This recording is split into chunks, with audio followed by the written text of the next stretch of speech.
Russia, shattered dreams, end of times ain't what it seems. Hello friends, this is Sam Chaney reporting for Weaponized News. Today, October 22nd, 2025. Thank you for joining us on this Wednesday edition of Weaponized News. Happy government shutdown day 22. Day 22 of government shutdown. Doesn't stop the national debt from racking up. We've passed 38 trillion now officially. Remember, we're looking at that the other day here going, yeah, it's going to pass 28 trillion. Yeah, it's just racking up, just unbelievable. But it's the greatest economy ever. Of course, the economy's booming. America's hot, Trump tells us. They're demolishing the White House, and that's symbolic of the demolition job they've done on the economy here. Nothing but propaganda and lies, and a new crop of propagandists now to report the war crimes by the U.S. government. No, they're going to cover it up and be MAGA hack clown influencers over there at the Pentagon. So we'll get no honest reporting. It was hard enough. Anybody trying to say anything, remember, they would haul your butt out of there if you even asked a question that was somewhat controversial from the Pentagon briefings. Now it's just going to be yes men, hack, bootlicker, shills, pieces of shit, honestly. They've sold their soul. So all your MAGA fighting the man, fighting the establishment, you are now the man and you are the establishment. Congratulations to you for that. We'll go over the outfits here now that you couldn't probably ever trust them, but now you definitely can't trust them. What is all this, man? It's just never ending here now, isn't it? So government shutdown news. Gavin Newsom, the consummate info warrior on the interwebs, has his own podcast. He interviewed Barack Hussein Obama, Barristaturo, today. And so they're pushing to rig California elections even more than they're already rigged. So we got that to go over. We got more economic news, not just the national debt continues to explode. No relief in sight there. Other economic news. The big news, are we at war with Russia? I don't know. Big Wall Street Journal report says that the Trump administration, Trump has approved long-range missile strikes into Russia. Trump has denied that. We have issued a new round of sanctions against Russia today out of the U.S. Treasury Department, and that is an economic act of war. So we're definitely in a proxy war. We're definitely in an economic war. We're in a trade war with China and anybody else that wants to buy oil from Russia. We are expanding war operations there in the Caribbean, South America, Venezuela, Ecuador, Colombia. We'll cover all of that. All illegal, unconstitutional, no due process, violations of international law. Who cares? Who freaking cares? Well, maybe you would care when the government points the finger at you next. Still won't care. Idiot Americans still won't care until it's too late. Until that boot of tyranny is on your face, and then it's too late. Well, we're already there. We got Technocracy news. They're rolling out the humanoid robots now as we're in this phase of it. And then what else do we got here today for you? We got some geopolitical news. Oh, NATO was at the White House. Isn't this wonderful? So we got that to go over. ICJ ruling? Well, we already knew. The International Criminal Court of Justice has said that, yeah, aardvark land's using hunger. They've weaponized hunger. Yeah, we knew it. Now it's formally acknowledged, and we're going to have to sanction the International Criminal Court here now for their for their ruling today against Aardvark land. And hey, peace in the Middle East, right? Well, no, actually, they're still whacking people. There's reports of artillery fire still into Gaza by the IDF. They are bombing the hell out of southern Lebanon continually. So 2 ceasefires gone bad. Who cares? They just lie right to our face. Oh, there's a ceasefire. Oh, really? That's why they're still shooting. Oh, I see. All of that and much more on this Wednesday edition of Weaponized News. What do we got here? Yeah, sorry. Let me check the Rumble stream. Rumble's having all sort of problems. I don't know. Are we even live over there? I hope so.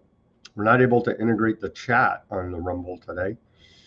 Yeah, we are live over there. Shout out to Snarky Guy and Chloe on the Rumble chat.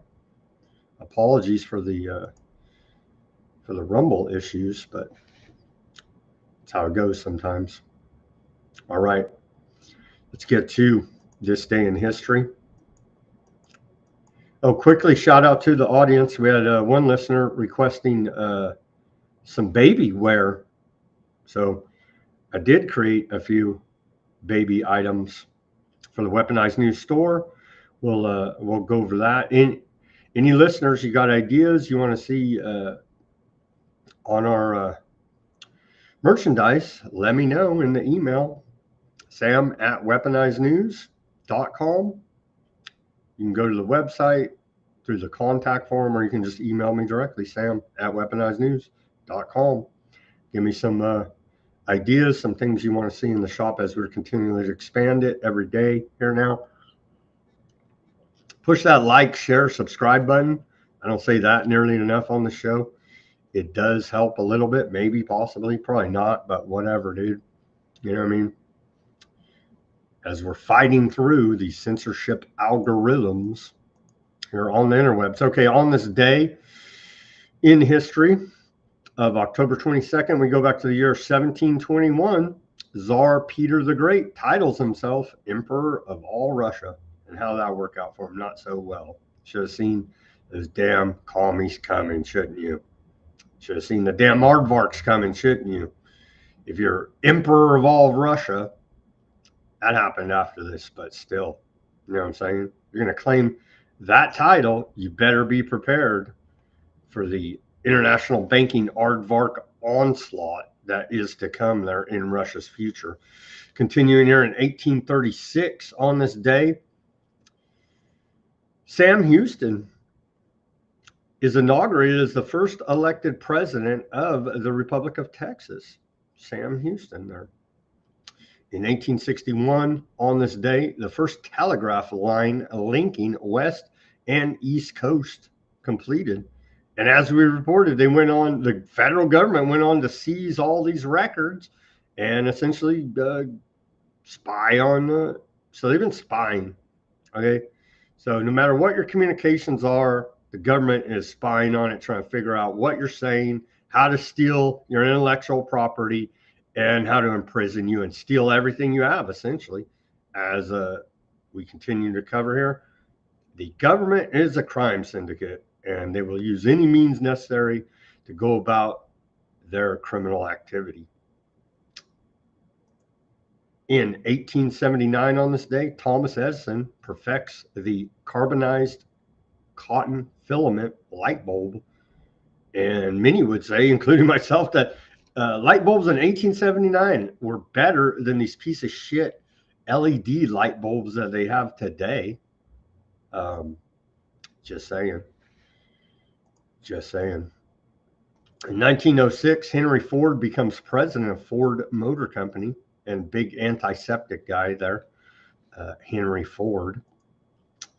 And then we move forward to, the Ringling Brothers buys Barnum and Bailey, the greatest show on earth, in 1907. Now we just have political theater as the greatest circus on earth on day 22 of the government shutdown. I found this interesting. In 1926, on this day of October 22nd, the punch that killed Harry Houdini boxer J. Gordon Whitehead sucker punches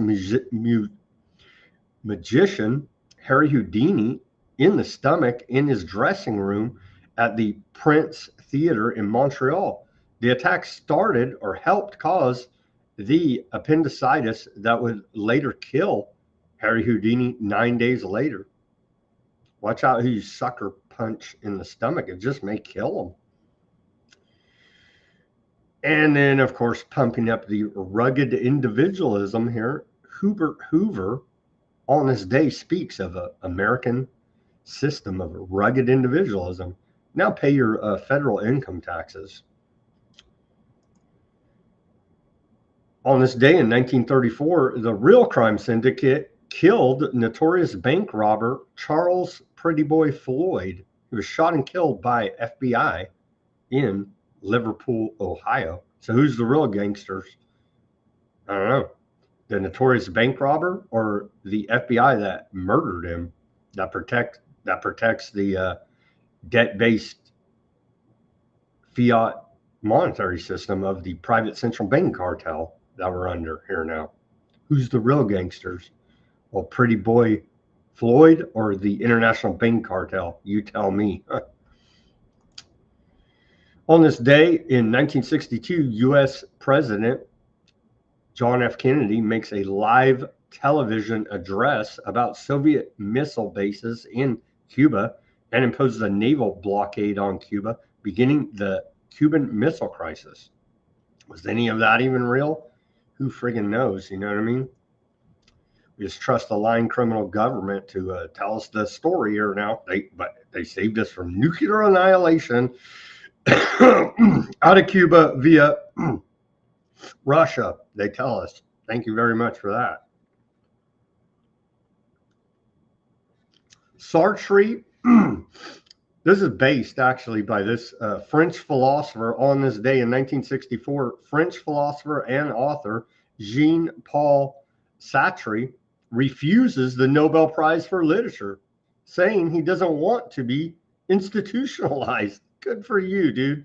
That's based right there. F-U institution, said old French philosopher Jean-Paul Sartre, with my horrible French accent there. But hey, he told him F-U in 1964. Good for him. In 1981, on this day, the USDA approves aspartame, artificial sweetener for tabletop use, following years of scrutiny. I don't know why it was scrutinized. You know, it just has all these horrible side effects. Thank God we had, Donald Rumsfeld in there. What is it? The genetically modified feces of E. coli is what aspartame essentially is. It's great for you. You know what I mean? Eat up all your aspartame. The government loves you. And to put things in a little bit perspective, also on this day in 1981, U.S. national debt tops $1 trillion. Oh my gosh, how are we ever going to pay this? I don't know. It's 38 trillion now, and the lies just keep on coming. So from 1981, on this day, we saw it top $1 trillion. Think of the rate. I haven't even done the calculation. I don't even want to. It's just everyone in the government, physically irresponsible, all criminals, all should be in prison. And yet these are, quote, leaders, just literally stealing everything that's not nailed down, never-ending propaganda and lies, mind control programs, never-ending war, and 38 trillion plus in officially recognized U.S. national debt. That's not even talking about the unfunded liabilities, all the other money off the books, you see. Moving forward, a great day to celebrate actually in Australia, because we do love corruption, tyranny, and medical interventions. In 2021, on this day, the Australian city of Melbourne, the world's most locked down city, exits its sixth lockdown after a total of 260 days. Well, everybody there was kept safe. So that's really all that matters. And, living life in solitary confinement in a lockdown isn't really that bad as long as a bat doesn't attack you, right? Right. Okay. So we celebrate the world's most locked down city there, Melbourne, Australia. And I remember that. And I was like, man, I feel for you people in Australia. This is real public health really saving everybody there. And then what else do we got? This day of civil liberties. In our civil liberties history, going back to 1971, on October 22nd, a major police corruption scandal erupted in New York City in 1970, prompting an independent investigation of corruption in the New York Police Department by the CAP Commission. On this day, the New York Civil Liberties Union commended procedures used by the CAP Commission in its investigation, charging that many violated civil liberties and rights of police officers. The violations included trial by public exposure, similar to anti-communist witch hunts, warrantless electronic surveillance, entrapment, and use of inherently unreliable informant testimony. The corruption scandal is widely known by the name of one police officer exposed to the corruption, Frank Serpico. But in fact, corruption in the NYPD was very broad, and Frank Serpico was only one person to blow the whistle on the problem. So there you go. They're all corrupt, but one guy, Frank Serpico, just couldn't live with himself, you see. One guy. They're all corrupt. Government is corrupt. It's inherent in its nature. Here now.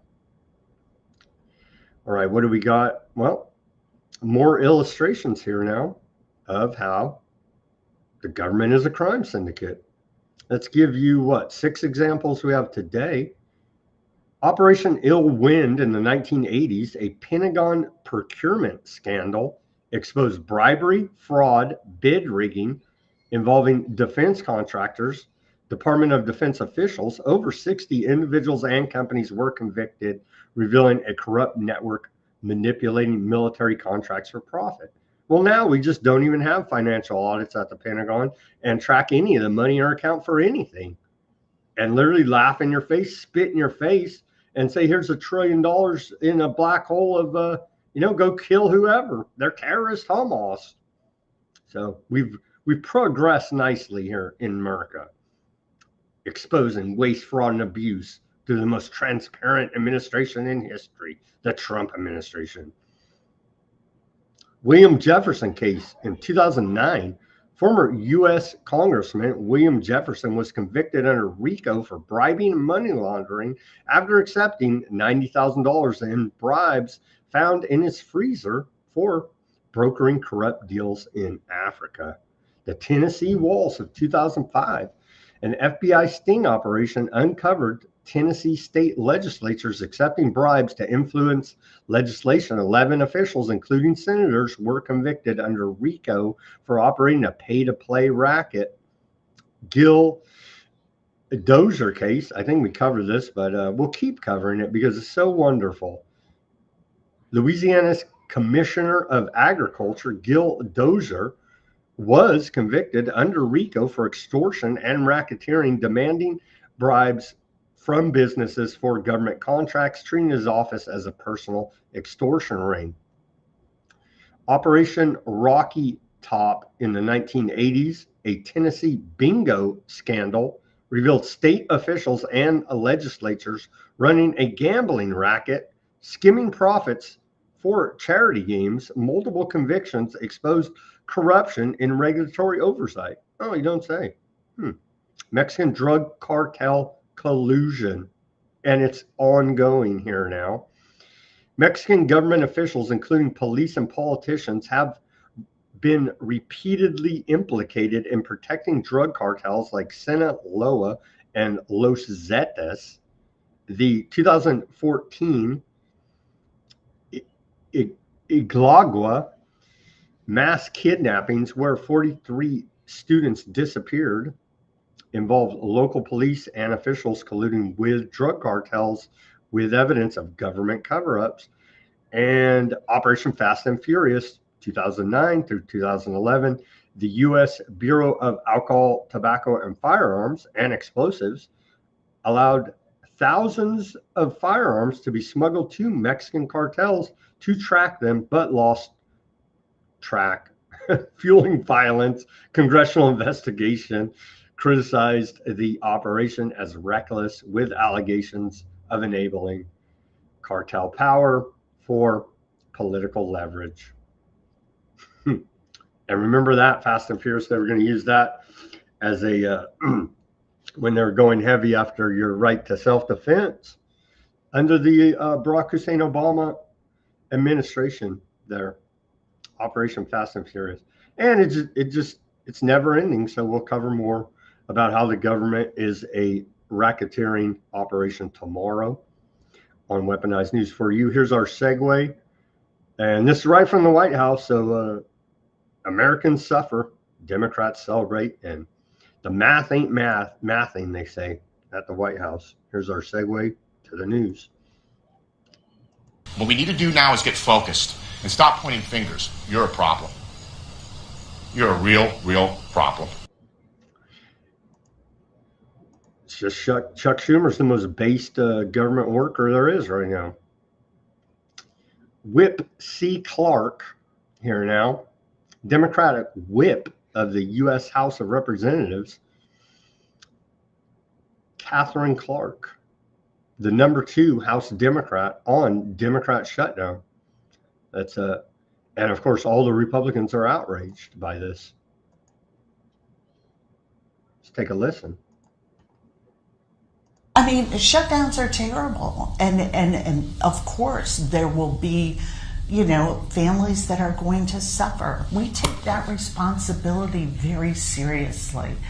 But it is one of the few leveraged times we have. I mean, shutdown. See, never let a good crisis go to waste. They're using the leverage. Good job there, Democrats. Of course, it's terrible. But again, don't be dependent on government. My sympathy and my little, violin is like this for people dependent on the government. It's great. Hey, you don't get your check, shouldn't be dependent on the crime syndicate, you see. Top Democrats cheer Americans suffering as, quote, leverage in their sick political game. Let's see this article out of the White House. And they do have the clock up there at the top, too. The Democrats have shut down the government. And there's your clock. Top Democrat cheers Americans suffering as leverage in their sick political game. Really? It's all sick. They should all resign, turn themselves into the FEMA camps, and then they would be legitimate. But until that happens, which never will, they're not legitimate.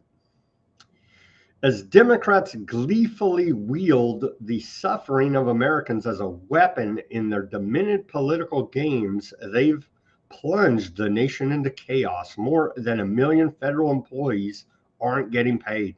Take this opportunity and this crisis to go ahead and resign. 1 million federal employees there. Americans are facing excruciating delays at airports. Food stamp funding is drying up. Small businesses are teetering on collapse, and tourists are shut out of our nation's capital. And then here's the Democrats based bragging about it. Every day gets better for us. I couldn't agree more, Chuck Schumer. I couldn't agree more. Bernie Sanders, if you reopen the government and we lose our leverage.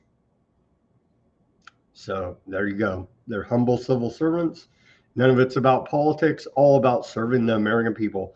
And again, yes, I know all of this is for show, political theater. They've already implemented the technocracy at many different levels, and this is just the fake out cover story to phase out said jobs that have already been replaced by AI.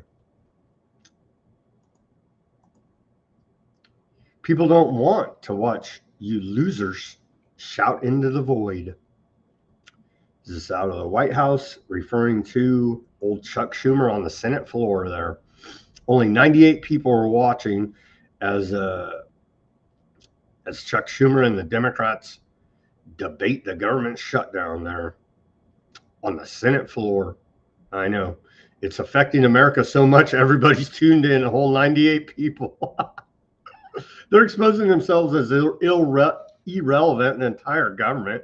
Literally no one I know is affected. Maybe I need to know more losers on welfare. I don't know. But again, if you're on the SNAP, and I understand sometimes this is why we have the social safety net. Sometimes, some way, it's not your fault. And I don't want those people to go without and starve to death, and their children. But if you made a lifestyle out of being on welfare, whether it's direct government payments, government contracts, however it may be, on the taxpayer tit, cranking up this national debt, then you need to get off government dependence. And this is a perfect example of why. And I hope you actually do feel the pain, except for the small minority that actually do need the social safety net of our welfare systems, which I do believe is very small. And the large majority are just out there taking advantage of the welfare state. All right. Continuing here, these lunatics will do anything but reopen the government. Is it really that crazy? And again, all cover for Technocracy. This is a post right out of your White House there. So now if you want the government closed, you're a lunatic, huh? Thank you very much, Republicans. The Ossoff Schumer shutdown is harming Georgians. Of course, Senator Ossoff out of Georgia. And again, there's no good guys. Republicans, Democrats, independents, working for the government, you're all scum. You're all criminal scum. And that's just the facts of the matter. And this one is for old Gurr over there on the Odysee. I thought we would circle back. And we haven't seen old Raggedy Ann for a while. How she's not in prison. She should be in prison. Line them all up. They're all criminals. They've committed so many crimes against the American people that it's literally infinity. It's a legion. But here is said criminal, former Biden press secretary, Raggedy Ann. And again, they mislead their audience and they don't tell them why. Why is J.D. Vance scarier than Donald Trump? Because he's Mr. Technocracy? Has Peter Thiel's freaking brain implant? But they don't tell you that part about why. He's just scarier. He's the redneck. He's the hillbilly from freaking Ohio or whatever bullshit fake story they made up for him. Not that he's a transhumanist technocrat puppet of the tech oligarchy. Let's hear now. Again, shout out to Gurr. We're circling back to hear Jen Pinsky warn us about the dangers of J.D. Vance, leaving out all of the important facts that we bring you here at Weaponized News. But her idiot audience wouldn't know the difference. Now, would they? I think the little Manchurian candidate, J.D. Vance, wants to be president more than anything else. Yeah. I always wonder what's going on in the mind of his wife. Like, Are you okay? Please blink 4 times. Yes. We'll come over here. We'll save you. And that he's willing to do anything to get there. And that your whole iteration you just outlined, I mean, he's scarier in certain ways. He's smarter in some ways. And he's young. Yeah. And ambitious. And agile in the sense that he is a chameleon who makes himself into whatever he thinks the audience wants to hear from him. Now, what's also true, though, is J.D. Vance is not, he's in some ways goodish on paper if you like what he believes in. I don't know. But I don't know that he can take the whole movement with him. No way. I don't think so either. There's no riz. It's got no riz, right? None. And he just is a little odd. And totally. So Trump's odd in a different way. So I'm skeptical of that. So yeah, he's got to, I mean, everything going on right now, and I think we have to be very clear-eyed about this, is about trying to manipulate the public around elections. And didn't she just describe every politician there is, a chameleon? And to be fair, I think those other two blondes, they do mention some of Technocracy. I catch them here and there.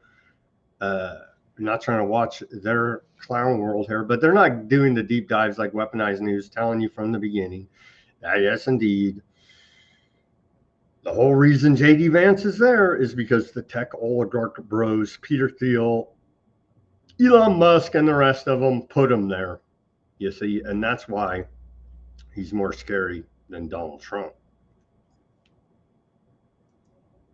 But we had to get our circle back there.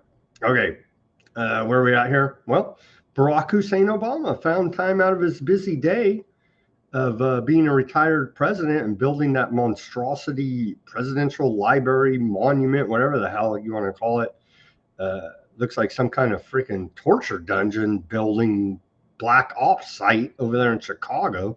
He took time out of his busy day here to chime in on California politics, Prop 50. Let's take a listen with Info Warrior Gavin Newsom on his podcast.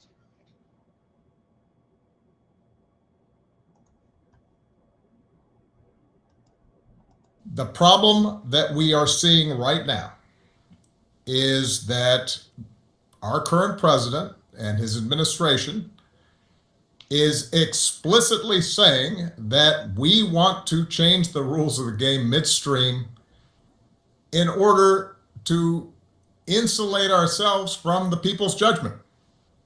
They want to change around the maps, not the way it's always been done every 10 years after a census. They want to do it before any election in which they're worried they might lose.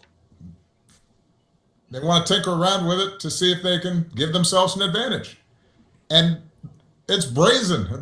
They're not pretending that there's some other rationale to it. They're simply doing it because they think they can. And in those circumstances, I could not be more appreciative of the work that Governor Newsom and the people of California are doing in saying, stop. This is not how American democracy is supposed to operate. And that's what Prop 50 is about. And it has critical implications, not just for California, but for the entire country. They're all corrupt. Trump, Obama, Newsom, all of them, you see. And your vote don't mean shit. They're rigging everything. Even worse, it's already rigged, but they're like, we're bored over here. Let's rig it even more, you see. Both sides. And so your vote is bullshit. And they're showing you as much.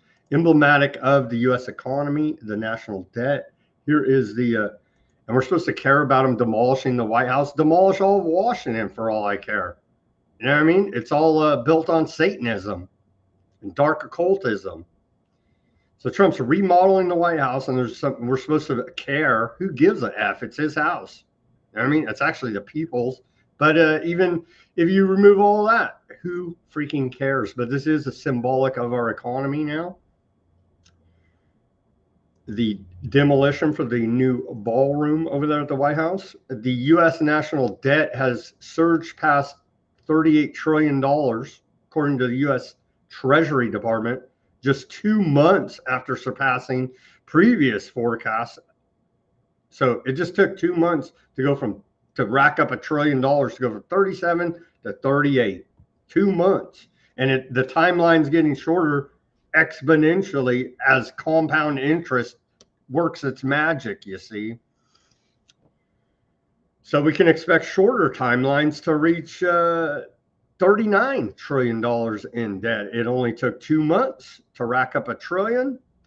I haven't done the math, but it's going to be less time here now because there's no end in sight for government spending, waste, fraud, and abuse, and corruption. MAGA, right? I mean, it's what you voted for. And at some point, and I'm not claiming to know when because I have no inside knowledge of in international banking circles, but at some point, and And don't forget, we're in the Great Reset still. Okay, it's an ongoing agenda. And at some point, investors, institutional investors, the Federal Reserve, dare I say, China, Japan, other institutions that buy U.S. treasuries, they're not going to have confidence that the investment is worth the risk, you see, and they're going to simply stop investing. And at that point, the whole thing collapses. When it will happen, I don't claim to know, but we're reaching this point quickly now. Things are escalating. The math is exponentially going up here now.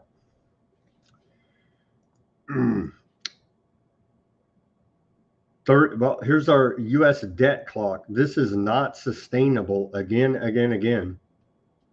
Maybe they can refinance it. I don't know. Maybe they can pull something out of their rear end. But as of now, this is a failed system by design. It's designed to fail. We're never meant to pay off this debt.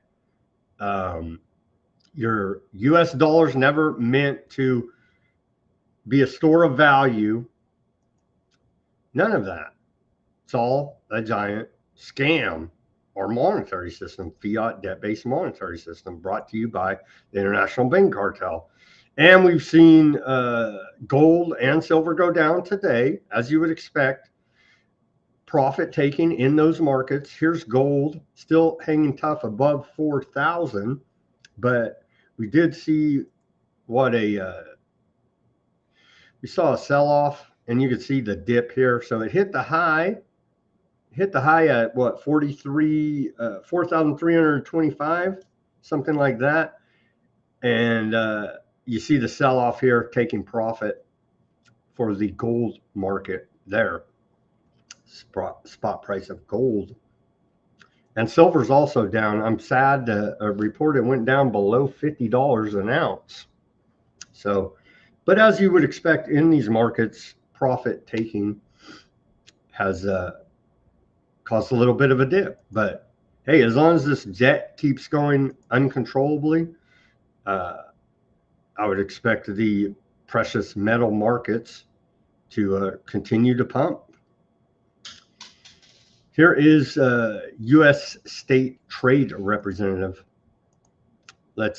While China's testing different narratives to justify their escalatory move to control the flow of rare earths, the reality is that China wants to exert economic control over the world.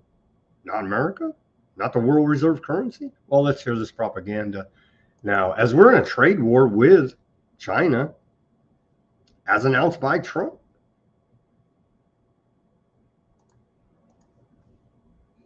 Had an agreement where they would limit their rare earth export controls, they'd keep their retaliatory tariffs down, and we would suspend a good portion of our tariffs on the reciprocal tariff. And so we've kept our part, we kept that tariff low, and we had very cordial and constructive discussions over the summer. And then again, a couple of weeks ago, the Chinese decided they were just going to go ahead and expand those controls on rare earths again, not on just us, but on the whole world. And now you hear a lot of narratives from the Chinese side of their surrogates saying, well, you know, the Americans have put a lot of controls on us over the past few years, or they put out a new rule that would, you know, to avoid evasion of U.S. export controls that they didn't like, or their fees on ships. So they're trying out a lot of different narratives when the reality is they just want to exert economic control on the world. They started in April with the rare earth magnets. They're using anything else that has happened as a pretext. The reality is we made a promise in May. This guy talking about the dollar's the world reserve currency, and we've announced we're in a trade war with China. China is exerting its. Trump tells cattle ranchers to stop complaining and slash prices, says they're only doing so well because of his tariffs. He saved them. It would be nice if they would understand that. Here's the post by Trump. America first. In addition to everything else, tariffs on other countries saved our cattle ranchers. That's a free market, you see, with a never-ending government manipulation, central control systems in place price controls, tariffs, trade war. The cattle ranchers, who I love, don't understand that the only reason they are doing so well for the first time in decades is because I put tariffs on cattle coming into the United States, including a 50% tariff on Brazil. If it weren't for me, they would be doing just as they've done for the past 20 years, terrible. It would be nice if they would understand that, but they also have to get their prices down because the consumer is a very big factor in my thinking also. Well, thank you, Trump. What about the fact that as we've covered here on Weaponized News, every industry here now in this advanced capitalistic economy, as they say, is we've vertically integrated now into oligopolies or just flat out monopolies. The same in the beef industry here now, with the beef packers controlling the flow of goods, setting prices. That's your free market. There is no free market. It's an oligopoly controlling it. Oh, they leave out all of that. It's Trump's tariffs that saved and set your pricing there in the for cattle ranchers. Really? It's an oligopoly controlling the market and with centralized government control intervening.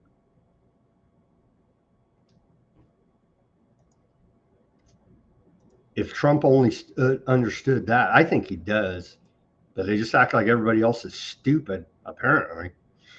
Maybe they are. I don't know. I don't think these ranchers are stupid. I think they know damn well what's going on here. Starting November 1st, so what, 9 days here? Starting November 1st, all imported trucks to the United States will face a 25% tariff, buses a 10% tariff. Made in the USA parts get tax offsets. Japan and the EU get a softer 15% tariff on engines. And so that's coming down the pipe here in the next week. China is once again Germany's top trading partner, overtaking the United States. China has been the first place for 8 years until it shifted to the United States in 2024. Higher tariffs on Germany seem to be working well for the United States. Yeah, it's wonderful. Our partners over there in Germany trading it up, our NATO partners, right? Trading it up with China, who we're in a trade war with. We did not see that coming from Germany.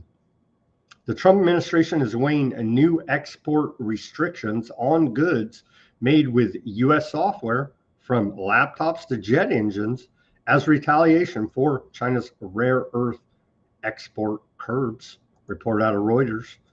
So, yeah, we're in a trade war with China right now.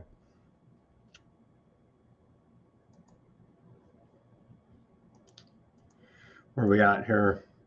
Well, there's a war going. There's many wars going on. For the president of peace has many wars going on here. We have a domestic war. It's the feds versus the states,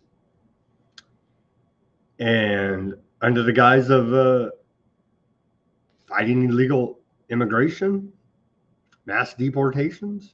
J.B. Pritzker, once again comparing Trump and the Trump administration to Nazis, claims they are fake ideas that dangerous illegal immigrants are living in the United States. Yeah, Pritzker says there are no illegal aliens. It's like there's no Epstein files, right? Yeah. This is what happened. This is what happened. People's rights started getting taken away. People got accused of being immigrants. This is before the Holocaust really took place. People were accused of being immigrants, and then laws were passed to limit immigrants, and then people who weren't actually immigrants were called immigrants, and then it was othering people, and that led to a lot worse things. What I'm saying is that this is how authoritarian regimes do it. They create these kind of fake ideas that there's an enemy out there and it could be sitting next to you at one of these tables. And so just somebody at your table that you don't like might be one of those enemies. And so let's round them up. Let's make sure that they are the subject of the laws that we're passing because we don't like who they are. That is what authoritarian regimes do. Illegal aliens are breaking federal immigration law. You know what I mean? But no sides are good. And again, the Trump administration is using this as a cover to roll out the police state, martial law, technocracy. Apparently they're cranking up the war here now. Ice Barbie tells us in the wake of violent domestic terror attacks, bounties, and more than 1,000% increase in assaults against ICE officers, radical sanctuary politicians are now building a, quote, master ICE tracker to solicit and share information on the movements of our ICE officers. Let's call this what it is, a pipeline that will funnel information on American law enforcement directly into the hands of anarchists. They're not anarchists. They're Fed PSYOP groups, essentially, with a bunch with feds running them. They're talking about Antifa. Those are not anarchists. Those are these, what do you even call them? Just Fed-created domestic terror groups is what they are, with a bunch of useful idiots. So anyway, she goes on to say, at the hands of anarchists, domestic terrorists, and cartel members, I'm working with Pam Bondi to ensure that any individual who doxes, threatens, or assaults our law enforcement officers will be prosecuted to the fullest extent of the law. Well, go start arresting these Congress. Here's a Democrat Congress talking about issuing these master ICE tracker.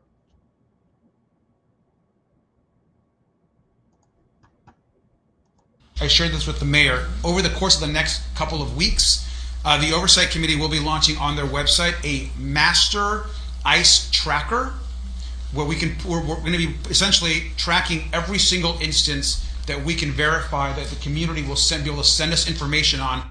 I shared this with the mayor. Over the course. So what is this? A civil war within the government? They're trying to get idiot citizens to go fight on the side of the government. No, it's an inner gang. It's a gang fight essentially inside the government. Well, go arrest this guy, Bass, all of them. Ice Barbie, go do it. They won't.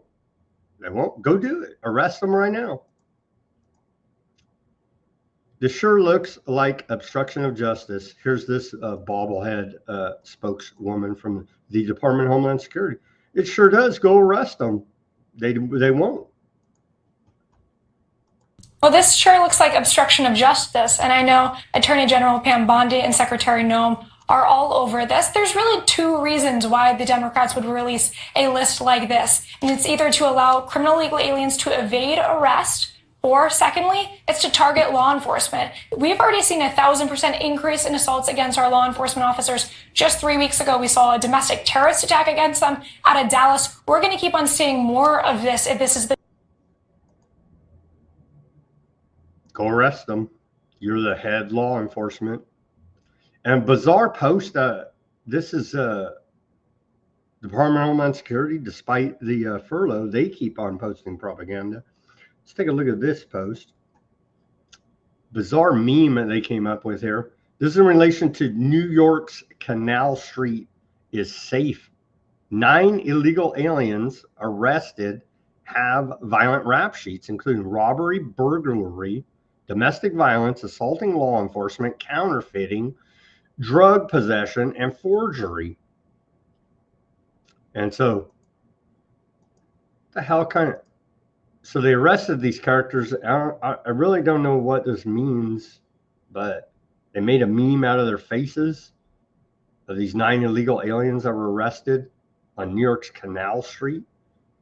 Bizarre. Out of the... I guess this is what we get on government furloughs. We demand better propaganda, memes. Well, we did get this meme.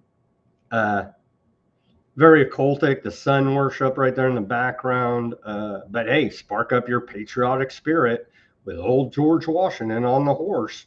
Defend the homeland. So they're still pumping out propaganda memes out of the Department of Homeland Security on day 22 of the government shutdown. Trump administration on pace to shatter deportation record by the end of this year. That's what the White House tells us. Here's the lies. Here are the lies. Really? So, well, turns out these figures are primarily ICE reported formal removals, deportations with orders, which can include both interior and border cases. If voluntary returns or self-deportations are included, historical totals would be much higher. Millions annually in the 1950s during the Operation Wetback thought that, though that relied heavily on fear-driven self-deportations, the 2025 pace under Trump marks a significant escalation, potentially doubling recent annual highs if projections hold. And maybe, I don't know. Can we trust their numbers? They're saying 2 million, some odd, 1.6 self-deported and over 400,000 deportations as of right now. But if we go back and take a look at old Barack Hussein Obama, 2000 fiscal year, 2012, Barack Hussein Obama administration had 409,849 deportations. And then the next year, fiscal year 2013, Barack Hussein Obama had 438,421 deportations, an all-time record. I don't know. Can they beat that? Can they beat that? Can we trust their numbers? No. Can we trust the data coming out of the government? No. That's all the data we have, so that's what we're going to judge it by. So maybe they will set this record. I don't know. I don't know about shatter it. Because they got to, well, we did the calculations and we're nowhere near, even at our conservative calculations we laid out yesterday, saying there's 13 million illegal aliens. We're nowhere near the pace it would take to achieve deporting them all in the time frame of Trump's administration. So we'll give them, it's waffly here to say that they're going to shatter the deportation record. They're right there with Barack Hussein Obama's 2013 numbers. We'll circle back at the end of the year. I guess we're measuring in government years, right? So we got to measure their fiscal years. And what is that? September to August, right? Yeah. Is the government's fiscal year. Okay. Where are we at here? More police state, martial law. Florida deletes ICE deportation records in front of journalists' eyes. I'm sure it's fine. ICE stockpiling warheads and chemical weapons. Yeah, it's fine. Holy warrior Pete Hegseth is bringing his fundamental interpretation of Christianity into the Pentagon. Yeah, it's called Christian Zionism. It's a total fraud. Pentagon announces a new right-wing press corps after mass walkouts. And this is what I was talking about at the beginning. We'll get to that, but let me give you a mashup of all these headlines, and we'll circle back to who are your new generation of war propagandists. Trump beats the drums of war for direct action in Venezuela. U.S. strikes 8th alleged drug vessel, this time on the Pacific side, killing 2 people aboard. Recent reports highlight escalating U.S. action under the Trump administration targeting drug trafficking linked to Venezuela, including military strikes on suspected drug vessels in the Caribbean and the Pacific, amid concerns of broader intervention against Venezuelan President Nicolas Maduro, i.e. regime change. Domestically, immigration enforcement efforts, particularly in Florida, have led to wrongful arrest and detentions of U.S. citizens by ICE, with state officials allegedly deleting public records of such incidents to obscure the scale of errors. These developments reflect an aggressive stance on narcotics and immigration, framing drug cartels as terrorist threats, but raising alarms over civilian casualties, legal overreach, and potential for wider conflict. Some more details here. Florida State Board of Immigration Enforcement removed records of 21 U.S. citizens arrested from its public dashboard after inquiries from journalists sparked accusations of a cover-up in deportation operations. ProPublica investigates reveal over 170 U.S. citizens, including 20 children, have been detained by ICE since August 1st, amid more than 5,800 encounters and 4,700 arrests in Florida alone. ICE has a history of wrongful detentions and even deportations of U.S. citizens due to errors like misidentification or outdated records, with federal courts ruling against such practices in cases like a Florida sheriff's illegal detention. The Trump administration has declared a non-international armed conflict with drug cartels, justifying U.S. strikes on vessels as responses to narcotics seen as an armed attack killing Americans. U.S. forces have conducted at least 8 strikes on alleged drug smuggling boats since September, with the latest on the Pacific side killing two or possibly 3 people, bringing the total deaths in Trump's war on drugs now to 34.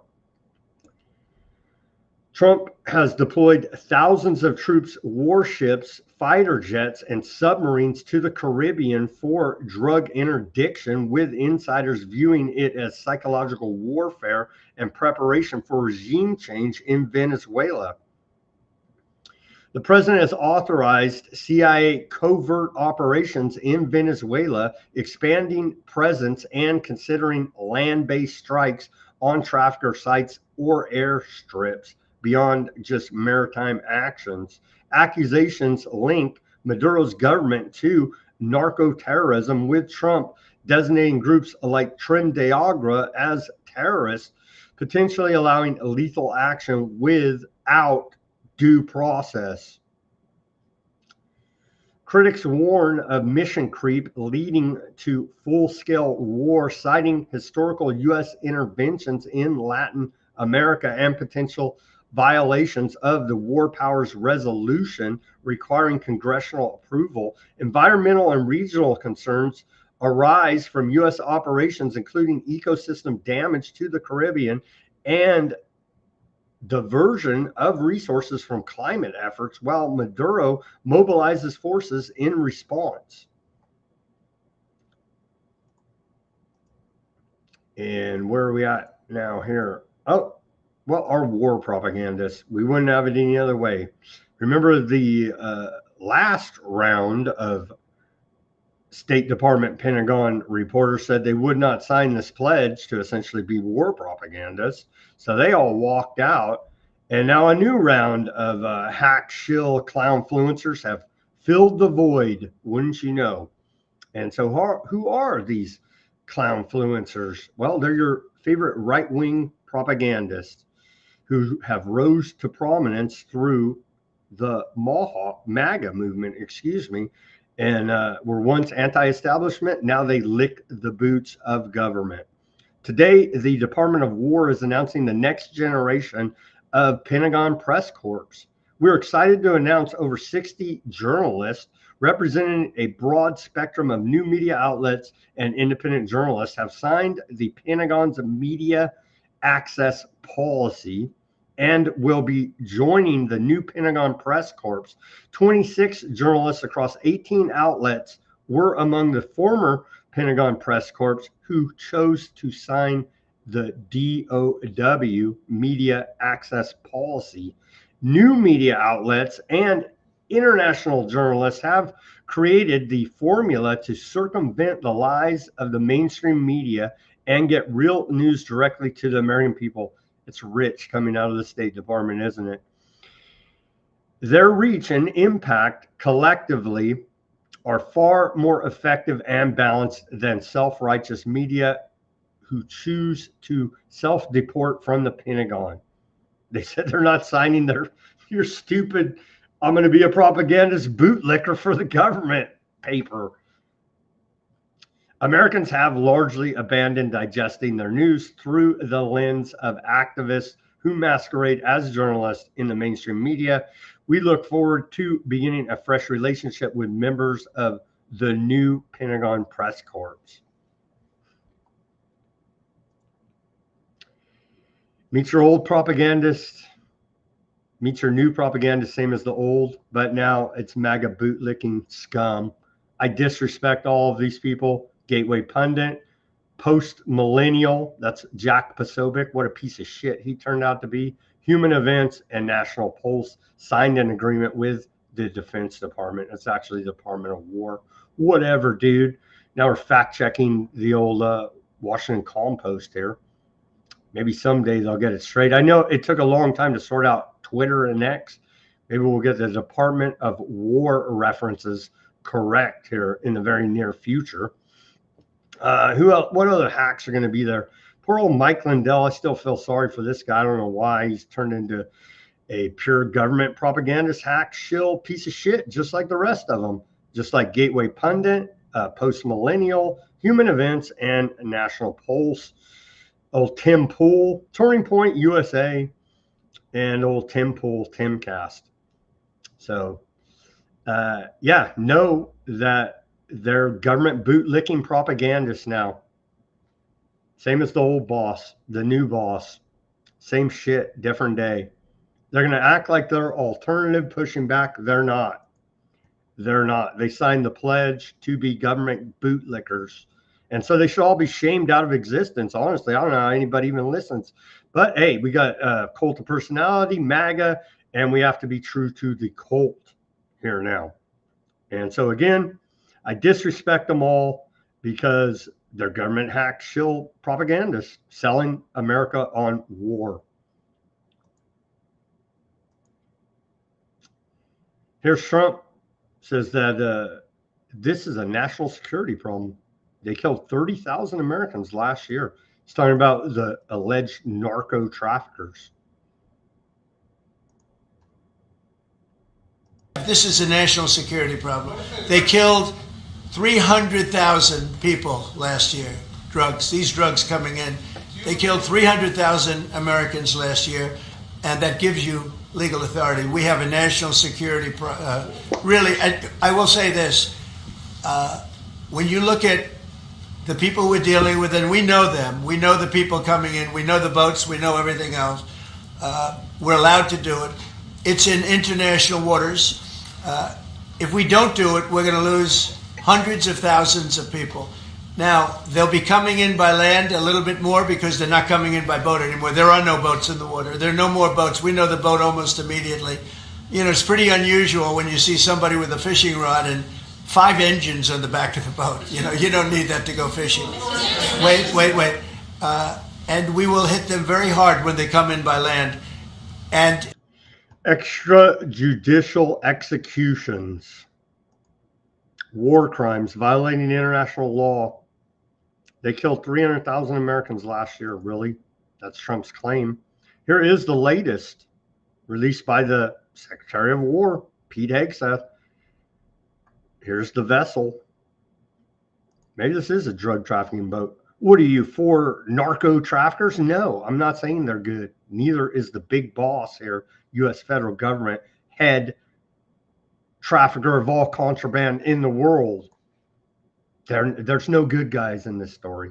And I do believe there are innocents being killed by the federal government.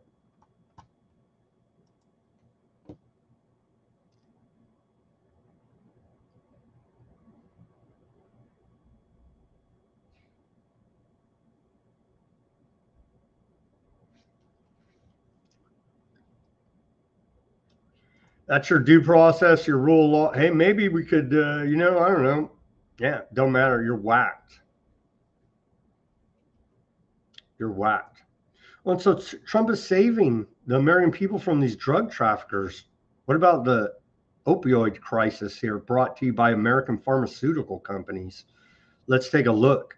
So it just goes to show it's total bullshit what he's saying. He brings Johnson & Johnson CEO on the stage multiple times, getting booed by his MAGA audience. He doesn't care, literally spitting in your face about this. And then just, oh yeah, we saved 300,000 Americans by blowing up that boat.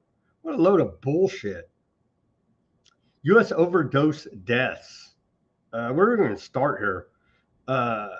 2023, as data does lag here in public health, in 2023, we saw 107,543 total drug overdose deaths in America, of which 74,702, approximately 69%, involved synthetic opiates, primarily fentanyl. And what got Americans strung out on opiates? Oh, I don't know. Purdue Pharma. Let's take a look here. The opioid crisis in the United States has evolved through multiple waves. Initial overprescription of painkillers, a shift to heroin, now dominance by illicit synthetic opiates like fentanyl. Responsibility is multifaceted, involving systemic failures, economic factors, and deliberate actions by various parties. Pharmaceutical companies. Oh, so Trump's going to drone them because he's saving American lives from drug abuse. No, he's going to bring them up on stage and praise them. Companies like Purdue Pharma aggressively marketed opioids, Oxycontin, as safe for long-term use, downplaying addiction risk despite limited evidence. Nobody knew that opioids were addictive, you see. It's a giant mystery that we just learned. This led to a four-fold increase in prescription opioid sales and deaths from 1999 to 2008. Purdue and the Sackler family recently settled for $7.4 billion for their role in fueling the epidemic. They're not getting whacked by drones. They're not seeing any prison time. They're paying the cost of doing business in this corrupt system, which is $7.4 billion, with a B. Physicians, well, trust your doctor. Physicians and healthcare providers overprescribing contributed significantly. So is Trump going to whack these doctors? Oh, no. The real drug dealers in America? Oh, but it's all legal. You got a prescription. It's fine. Often due to pressure to manage pain aggressively from the 1990s, shifts to hospital culture, adding pain as a fifth vital signal and trying reimbursements to patient satisfaction scores, encouraged, quote, liberal opioid use. I didn't even know there was such a thing. Here's all the opioids you need, kids. Inadequate medical education on pain management and addiction has been a persistent issue, with studies since the 1980s highlighting this gap. Some doctors face criminal charges for fraudulent prescribing of opiates. Pharmacies and distributors, they're all, Trump's going down, taking down this. Oh no, he's actually encouraging this. Never mind. Pharmacies and distributors, chains like Walgreens, CVS, dispense billions of opioid pills to the American people, allegedly ignoring red flags. They have faced lawsuits for flooding communities with opioids while the crisis has escalated. Illegal online pharmacies, often foreign-based, sold counterfeit fentanyl-laced pills. Regulatory agencies, well, see, the government's keeping us safe. The FDA approved extended release opioids with labeling the enabled long-term use without sufficient safety data. Safety data is a conspiracy theory. bowing to industry pressure, inadequate regulation, and oversight allowed overprescription and failed to curb early warning signs. The FDA has since focused on enforcement, but notes challenges in controlling global supply chains. And then our narco traffickers finally made the list here of who's responsible for the opioid overdose epidemic here in America. Illicit drug traffickers and transnational criminal organizations, Mexican cartels, Sinaloa, and others produce and traffic fentanyl, methamphetamines, and heroin into the United States, sourcing precursors for the manufacturing from China and India. You don't say. Broader socioeconomic factors, economic despair, poverty, trauma, isolation, and lack of opportunity in affected communities fuel demand for opioids as an escape. But hey, the secular family in Purdue Pharma told me it's not even addictive. What? So yeah, Trump's going after big pharma, the physicians, healthcare providers, the pharmacies and distributors, and the regulatory agencies that allowed all this to happen. He's cracking down on, oh no, he's not doing any of that. He's bombing fishing boats in the Caribbean. The most recent one on this side of the Pacific of South America. Okay. Saving American lives, you see. Saving American lives. Trump says he will notify Congress of U.S. military strikes likely to occur against drug traffickers on foreign soil. We have to do it to save lives. These lie, bold-faced lies to your face, and MAGA eats it up because we love propagandists out of the Pentagon waving the American flag, saying how wonderful all this is.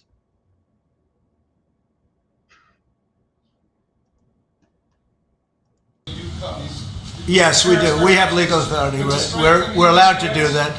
And if we do by land, we may go back to Congress. But we have, this is a national security problem. They killed 300,000 people last year. Drugs, these drugs coming in. They killed 300,000 Americans last year. Huh? There wasn't any of that aforementioned? No, it was all these narco drug traffickers. Thankfully, Trump's keeping us safe. And with that, let's take our live commercial break here. Everybody go to weaponizednews.com. We have a holograph sticker there. We have the white background sticker and the clear sticker here, right here. All three stickers available at weaponizednews.com. The link is in the description below here. And we have rolling out some new gear today for the baby weaponized news hounds out there in the audience. Due to listener request, I've rolled out a few. I'm still working on other designs, and I was going to come up with here's a few. Here's the onesie. The onesie with the weaponized news. I think I'll put a couple, and I'm trying. I was working today. I didn't come up with the exact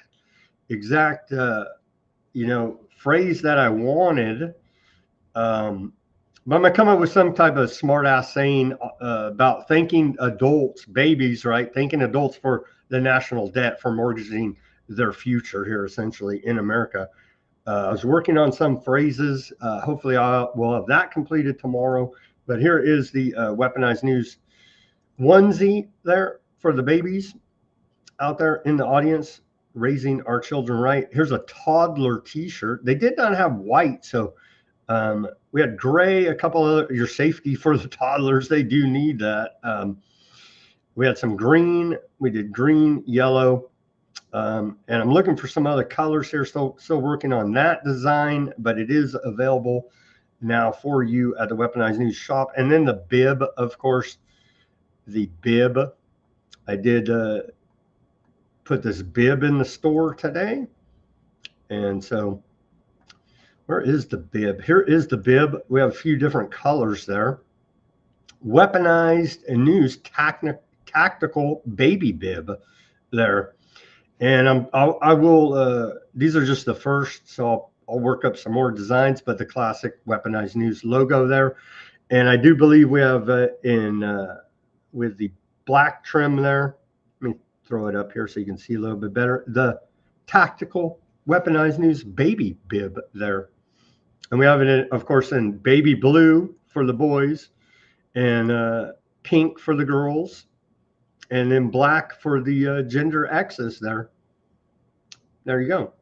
Very, very cute indeed, with a Weaponized News bib. So go to weaponizednews.com. The store is expanding daily as I continue to work on it. And as I mentioned before, working on trying to work up some slick sayings for babies, thanking adults here now, fiscally responsible for mortgaging their future, essentially here now, with to commemorate the national debt passing $28 trillion today. And I'm sure the future youth of America appreciate the never-ending debt slavery. Go to weaponizednews.com. The link is in the description below. Thank you to all the subscribers, donations we've received, and so on. And with that, welcome back to the second half of Weaponized News on this Wednesday edition. Excuse me, I'm getting lost in all this news. On this Wednesday edition, October 22nd, 2025. So, what is going on? Well, a little bit of dystopia reporting here, as I know everyone loves some. As the public health propaganda has died down here, coming out of the Department of Health and Human Services due to furloughs, due to the government shutdown. And so we're waiting for them to destroy our health here through propaganda as soon as they restart this corrupt government. We reported what Amazon is planning on replacing 75% of its workforce in the next couple of years here now with robotics. And so we're making America great again, bringing back manufacturing, creating American jobs. Oh, actually, you've all been replaced by humanoid robots. Sorry. Here's China's automation push. They're ahead of us here now with Technocracy, social credit score systems there in China, and the automation of everything. 10,000 driverless delivery vans now operating there. Here's a clip. And so soon, everything will be automated, and you'll be living fat, dumb, and happy on universal basic income. You'll own nothing and be happy, you see, until the weaponized humanoid robot comes to terminate you in a very near dystopic futuristic scenario. Here's the automated delivery out of China.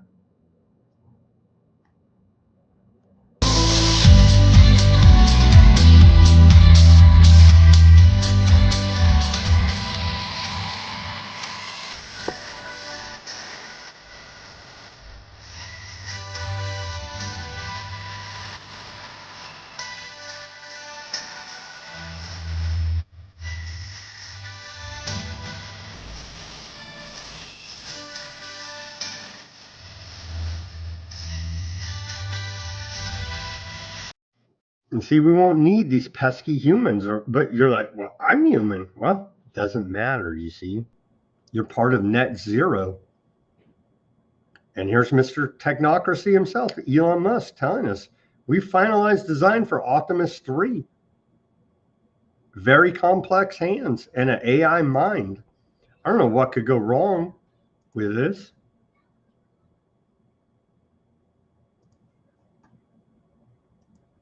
Design of Optimus version 3, and that really is going to be a very remarkable robot. It will have essentially the manual dexterity of a human, so meaning like very complex hand, an AI mind that can navigate and comprehend reality, and we made in very high volume. Those are the three things that are missing. Like if you see any other robotics company, they're missing those three things. Those are the three really hard things. I spent actually at this point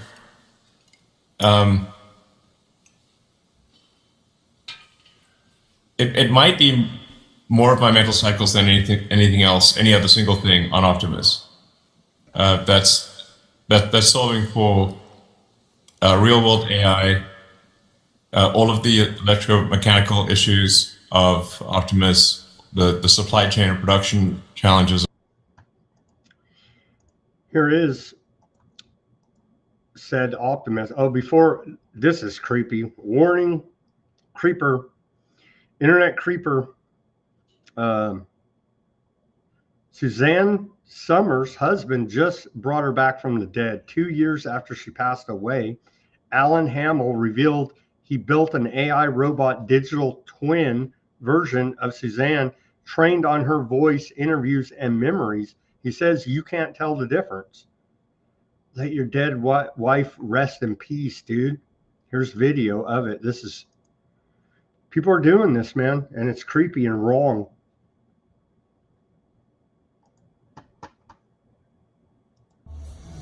Does the name Alan Hamill mean anything to you?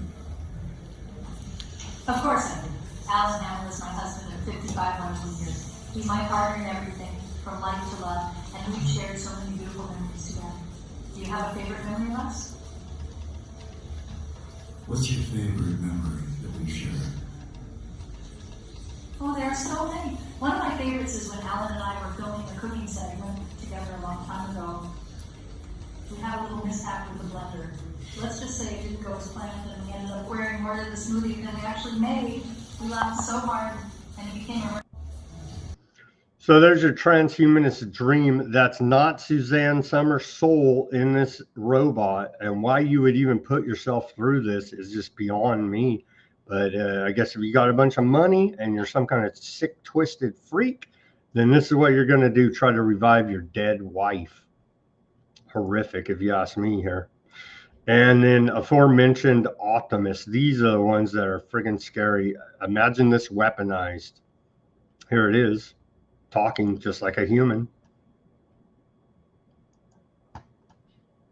Please join me in welcoming two trailblazers to the stage. First, Kiko Donchev, the dynamic VP of Launch Operations at SpaceX, whose leadership has been instrumental in executing flawless rocket launches and pushing the boundaries of space exploration with innovative engineering prowess. And Franz von Halshausen, Tesla's chief designer and visionary, renowned for his iconic designs that have transformed the automotive world, from the elegant Model 3 to the rugged Cybertruck.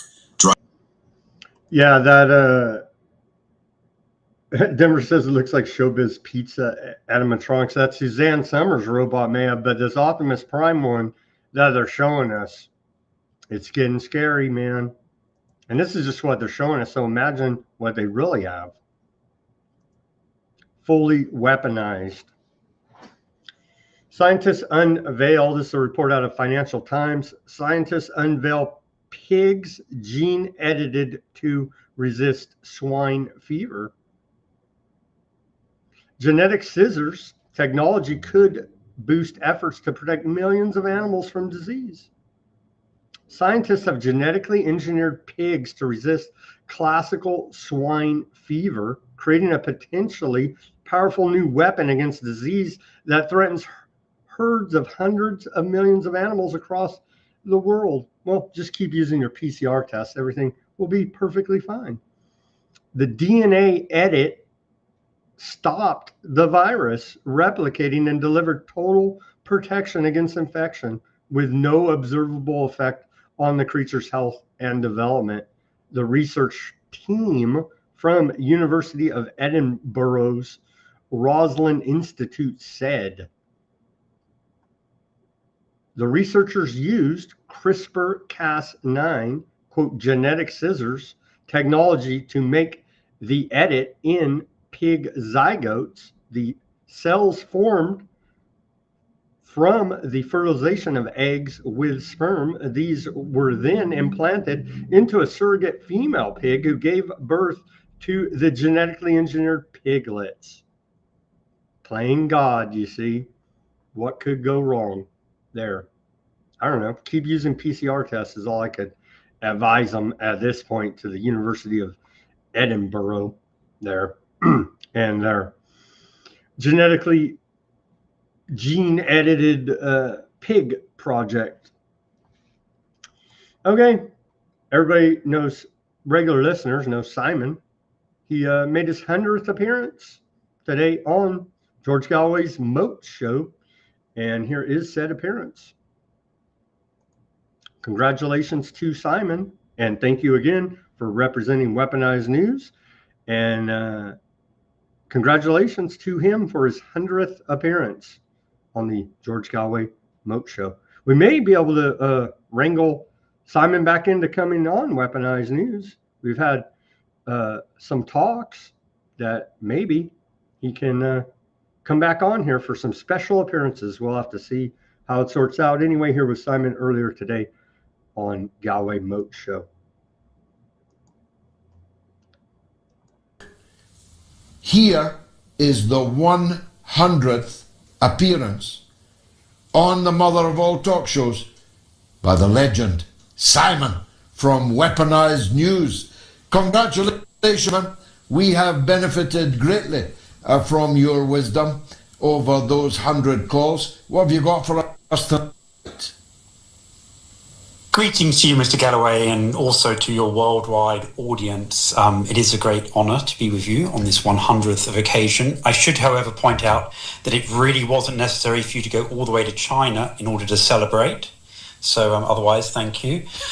The reason for my call today is to illuminate the audience about the latest decision in regards to the occupied Palestinian territories from the International Court of Justice, which occurred today.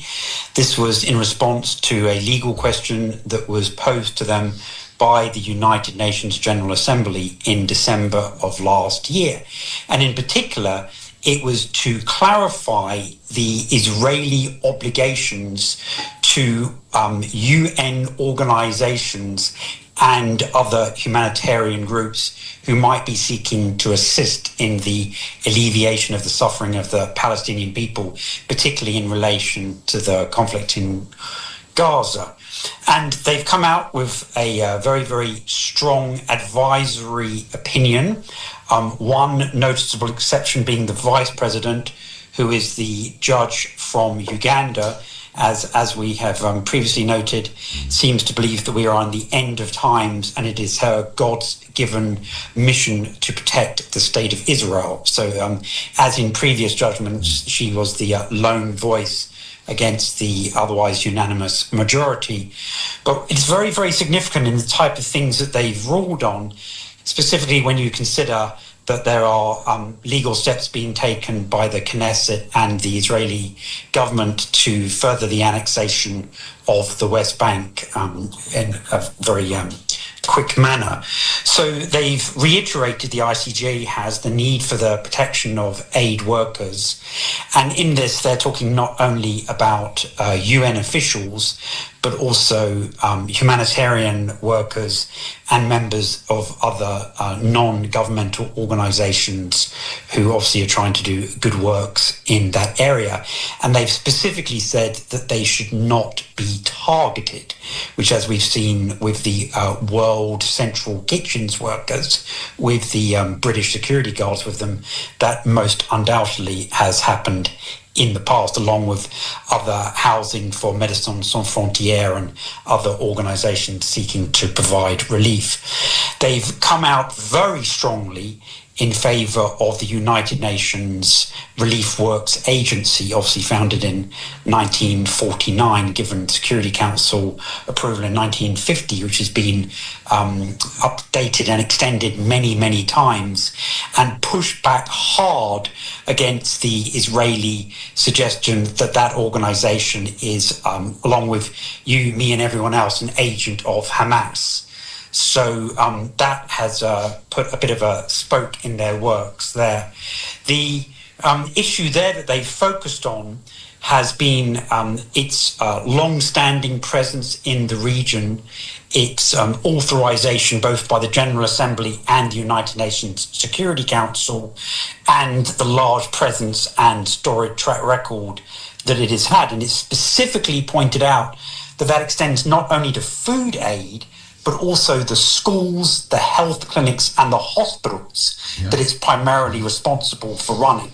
So those are the type of institutions where we're repeatedly being told that they're atop a mass of tunnels, and then it turns out that they're from some Scottish archaeological program. So they've obviously been paying attention to developments in that regard. They've also knocked back the assertion from the Israelis that UNRWA couldn't be trusted because they were infiltrated with Hamas agents. And they pointed out that that has been scrupulously investigated by the oversight body responsible for UN organizations, and that the people that strong suggestions had been made against were all instantly dismissed, even without things being comprehensively proven against them. It's interesting that the Israeli government, in the form of their foreign minister today, has come out, completely rejected every single aspect of the advisory opinion, whilst the Vice President of the United States is present in Israel today, whilst the Citizens United Friends of Israel, Kufi, and Pastor Hagee are indeed having their annual meeting. But somewhat unrelated to that, the Prime Minister of Israel, Mr. Netanyahu, went so far in greeting J.D. Vance, the US Vice President, to participate in the Days of Destiny during his time in Israel. So maybe there are some very large announcements that will be shortly forthcoming. And so going back many to people, many people feel them. Many people feel them, Simon, and that one of those might well be the beginning of yet another war with Iran. I'm cutting you short on your 100th appearance only because it is now 4 o'clock in the morning for me, and Gayatri will be up in a minute with the social. Thank you, Simon, for that report on Galloway Moat Show. Sadly, they did cut him off there. Okay, continuing. And they didn't have the customary handshake. I didn't see them because maybe it was too secret society-ish. But old head of NATO was at the White House today. And we're looking for, seeing if we could spy their Freemason handshake, and they didn't even post it. So, here he is.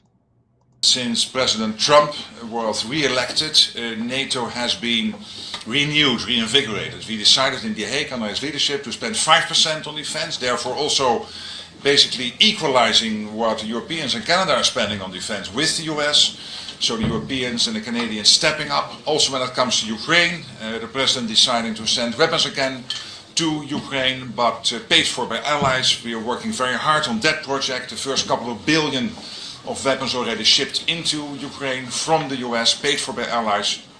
And of course Europeans stepping up when it comes to security assurances for Ukraine post a long-term ceasefire or peace deal. And of course we all pray for that to happen soon. I will see the president later today. We will discuss further how we from NATO can be helpful in delivering his vision of getting a full-scale peace in Ukraine, which of course we all pray for after his enormous success in... Yeah. What the? Come on, dude. NATO's praying for peace, you see. Sweden and Ukraine have signed a letter of intent for the purchase of up to 150 Gripen fighter jets. So, yeah, that's pretty awesome, right? Because they're praying for peace. And he didn't get the memo. It's the Department of War now. It's not defense spending. It's war spending. At least we're getting some honesty on that front out of the White House, even though we have to go to war to for your freedom, to keep you safe, you see. U.S. has lifted key restrictions of Ukraine's use of some long-range missiles, enabling Kiev to attack targets inside Russia, according to a Wall Street Journal report. Trump has refuted this report. Let's take a look at it, though. And somebody's lying, because this would have been the clear escalation we're waiting for, where Russia has said that if you do these, if you, America, again, it's just so tiring, if you, America, sign off on long-range attacks using your equipment, Tomahawk missiles and other weapon systems, if you give the okay, green light Ukraine, we're going to take that as you attacked us, not your proxy Ukraine, and we'll be directly at war with you, America, Russia has said. It looked like that's where everything was going today. Let's look at this Wall Street Journal report, and then Trump has rejected these claims, calling it fake news. So, not quite there yet in full-on direct war with Russia. We're inching closer and closer by the day. This is said to be a launch of an FP-5 cruise missile nicknamed Flamingo. Recently unveiled by Ukraine, the jet-powered weapon is believed to be capable of carrying a 1-ton warhead. It can reportedly hit targets beyond the reach of Ukraine's existing arsenal. If it's as long range as some of the trade press say it is, then that would be very useful for Ukraine, because it would give them a more precise, speedy way to target all the assets that we target them. Unlike most modern Western-made cruise missiles, which are being designed to be smaller, Flamingo is big. It has a 20-foot wingspan. By comparison, a US-made Tomahawk cruise missile has a wingspan of under 9 feet. It could potentially carry a much larger warhead, which would give it a lot more explosive power, and it could potentially carry a lot more fuel on board. While both missiles can travel at similar speeds of almost 600 miles per hour, Flamingo has a range of around 1,800 miles, according to its manufacturer. That's up to 300 miles further than a Tomahawk, meaning Kyiv could use Flamingo to hit targets deep inside Russia. So Russian military facilities, Russian military production, and then more commercial assets like oil refineries and oil production and big economic targets, basically. As well as being larger than most Western designs, it is also simpler. It has fixed wings instead of ones that fold, a carbon body, and is powered by a large external turbofan engine. Analysts say this all helps keep production costs low and means that Ukraine can produce more at a faster speed. The engine is above fuselage, which reminds you of arguably the very first guided missile, which was the Germans' V1, which they used to use to target London. It sounded like a tank in the sky. And it bizarrely actually looks, it's a real sort of, throwback to the very origins of missiles. Analysts believe Ukraine will likely use Flamingo to target Russia's oil and gas industries, which are critical to helping fund its war in Ukraine.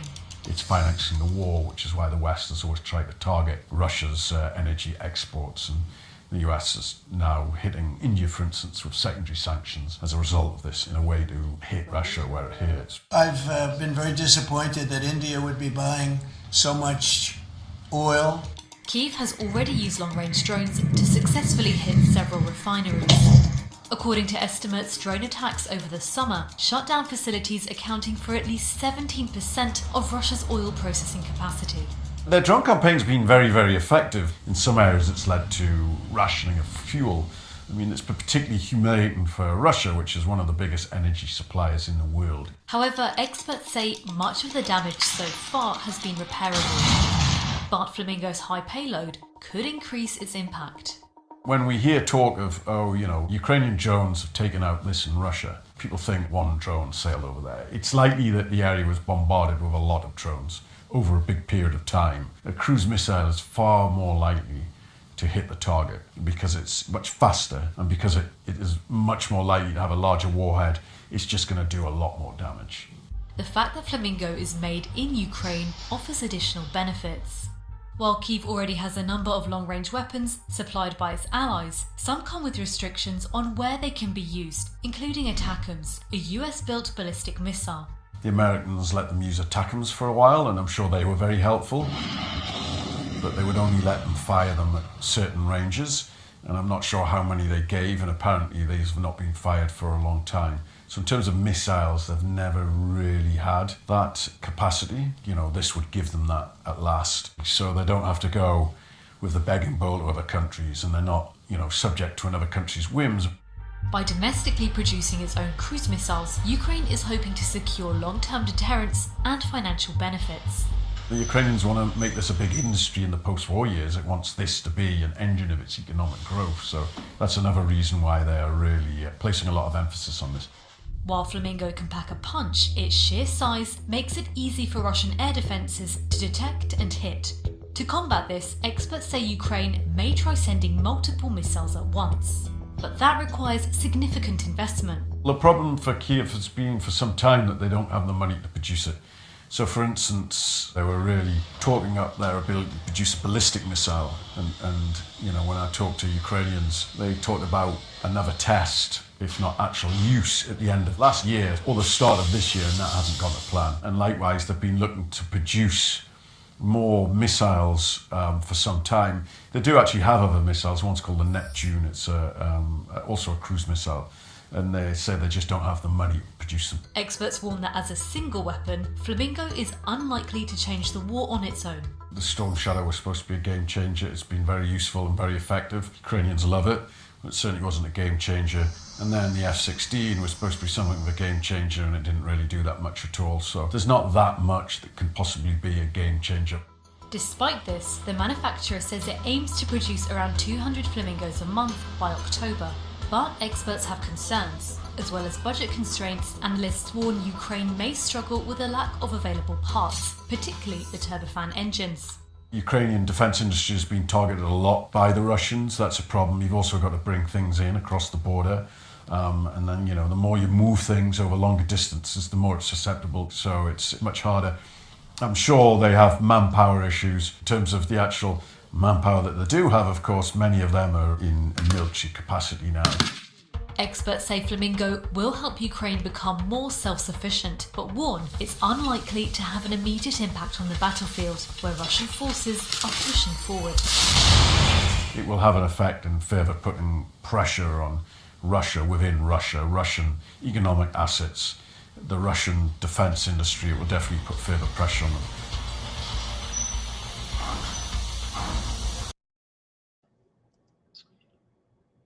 Pretty good report, I would say, the Wall Street Journal there. And Trump has denied this report. Here he is saying that the Wall Street Journal is fake news. And he, on giving Zelensky missile strike permission, says they're not using our missiles. They're using, I think, European missiles. Well, again, we're this freaking close to Russia saying we're in a direct war with you, as Trump knows, and the Department of War knows. Fake. Wall Street Journal is fake. Less fake on financial than it is on gossip. Can you just confirm that my understanding of what's happening is accurate? As I understand it, that story framed it like we had just lifted the U.S. a restriction on intelligence. No, it said that I gave Ukraine permission to shoot missiles deep into Russia. I didn't do that. Second of all, they're not using our missiles. They're using, I think, European missiles or from someplace. There you go. Trump's denying it. So that is good news as far as escalating the war there with Russia. Trump says U.S. won't be launching Tomahawks for Zelensky. That's good news, actually. But is Wall Street Journal fake news on Gaza, as Trump said? I don't know. Here's Trump again reiterating it with a True Social post. The Wall Street Journal story on the United States approval of Ukraine being allowed to use the long-range missiles deep into Russia is fake news. The U.S. has nothing to do with those missiles, whatever they may come from, wherever they may come from, or what Ukraine does with them. So this is actually good news. It's actually good news.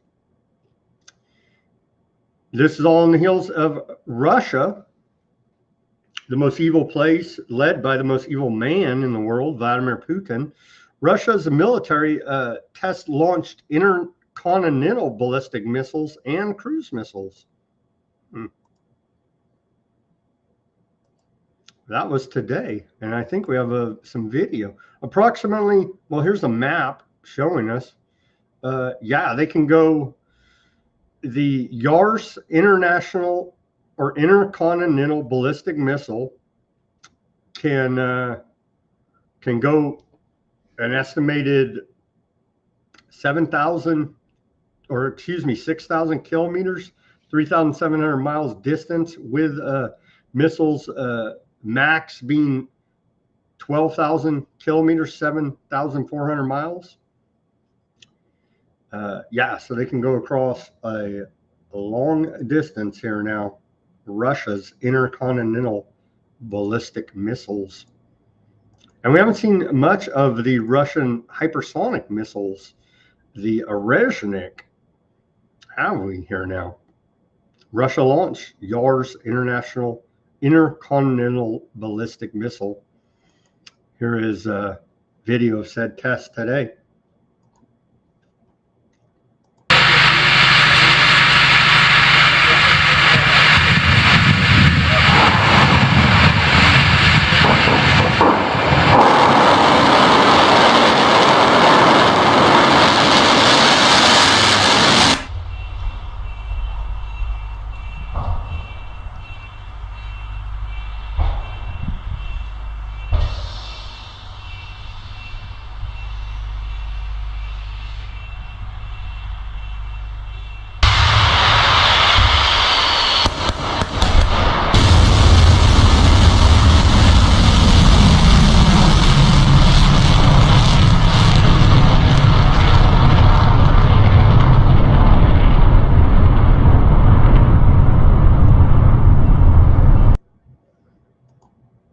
Yeah, Russia is not Lebanon or Gaza or Yemen or Somalia or Iraq or Iran or any of these others. They got a lot of freaking big guns, man. They got a lot of big guns. Substantial pickup in Russian sanctions. Oh, turns out we're in an economic war with Russia. That's what sanctions are. And this close to a freaking shooting war, direct action, still, we're like this freaking close. The White House says U.S. Treasury sanctions major Russian oil companies, calls on Moscow to immediately agree to a ceasefire. So we're trying these gangster strong-arm tactics against another gangster, Putin. Treasury Secretary Bassett says now is the time to stop the killing and for an immediate ceasefire, given President Putin's refusal to end the senseless war. Treasury is sanctioning Russia's two largest oil companies that fund the Kremlin's war machine. Treasury is prepared to take further action if necessary to support President Trump's efforts to end yet another war. We encourage our allies to join us. And here's a giant list of said sanctions. I realize it's too small to read, and I'm not going to go into great detail here, boring you with it, but they tagged a bunch of them. Here it is from the Treasury Department, and I'll just scroll through it again. For where you can just search it up yourself. It's all over the news, but here's a bunch of these companies affected by the sanctions right here.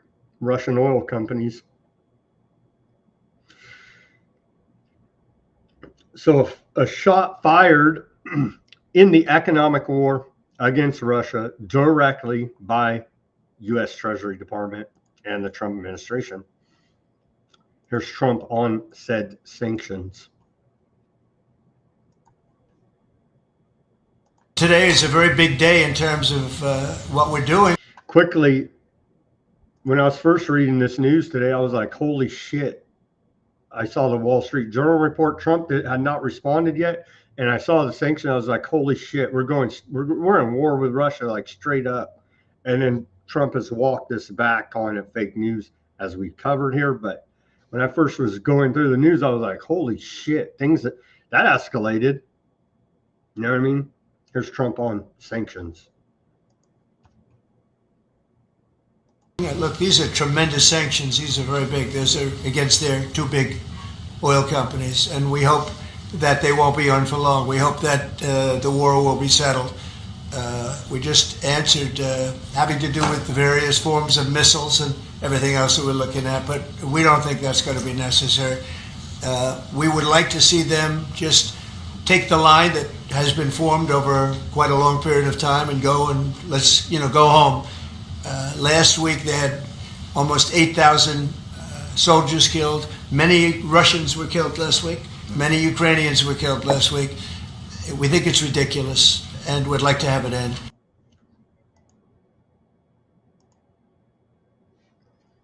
Russia's not going to give back the land, the Donbass and the Crimea.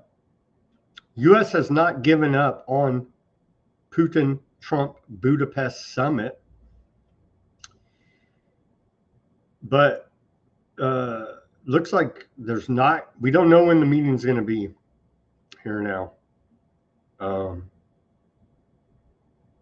So we don't know.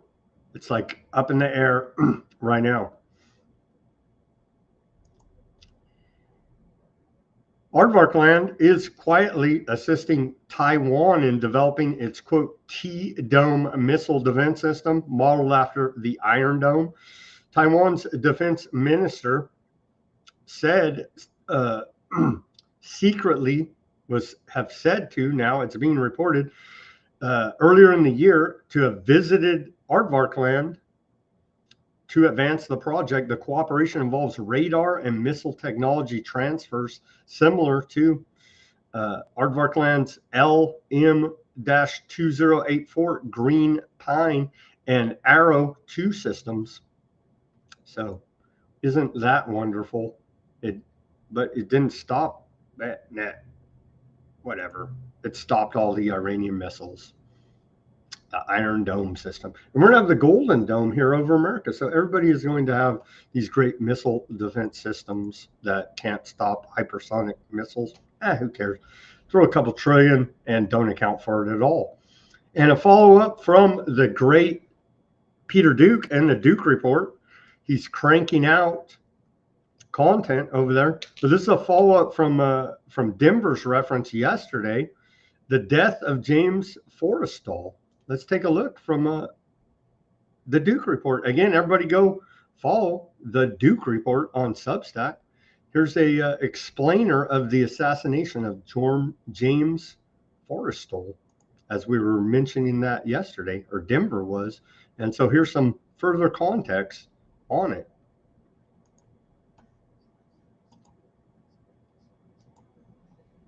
How the hell did this guy even get in any high position of power?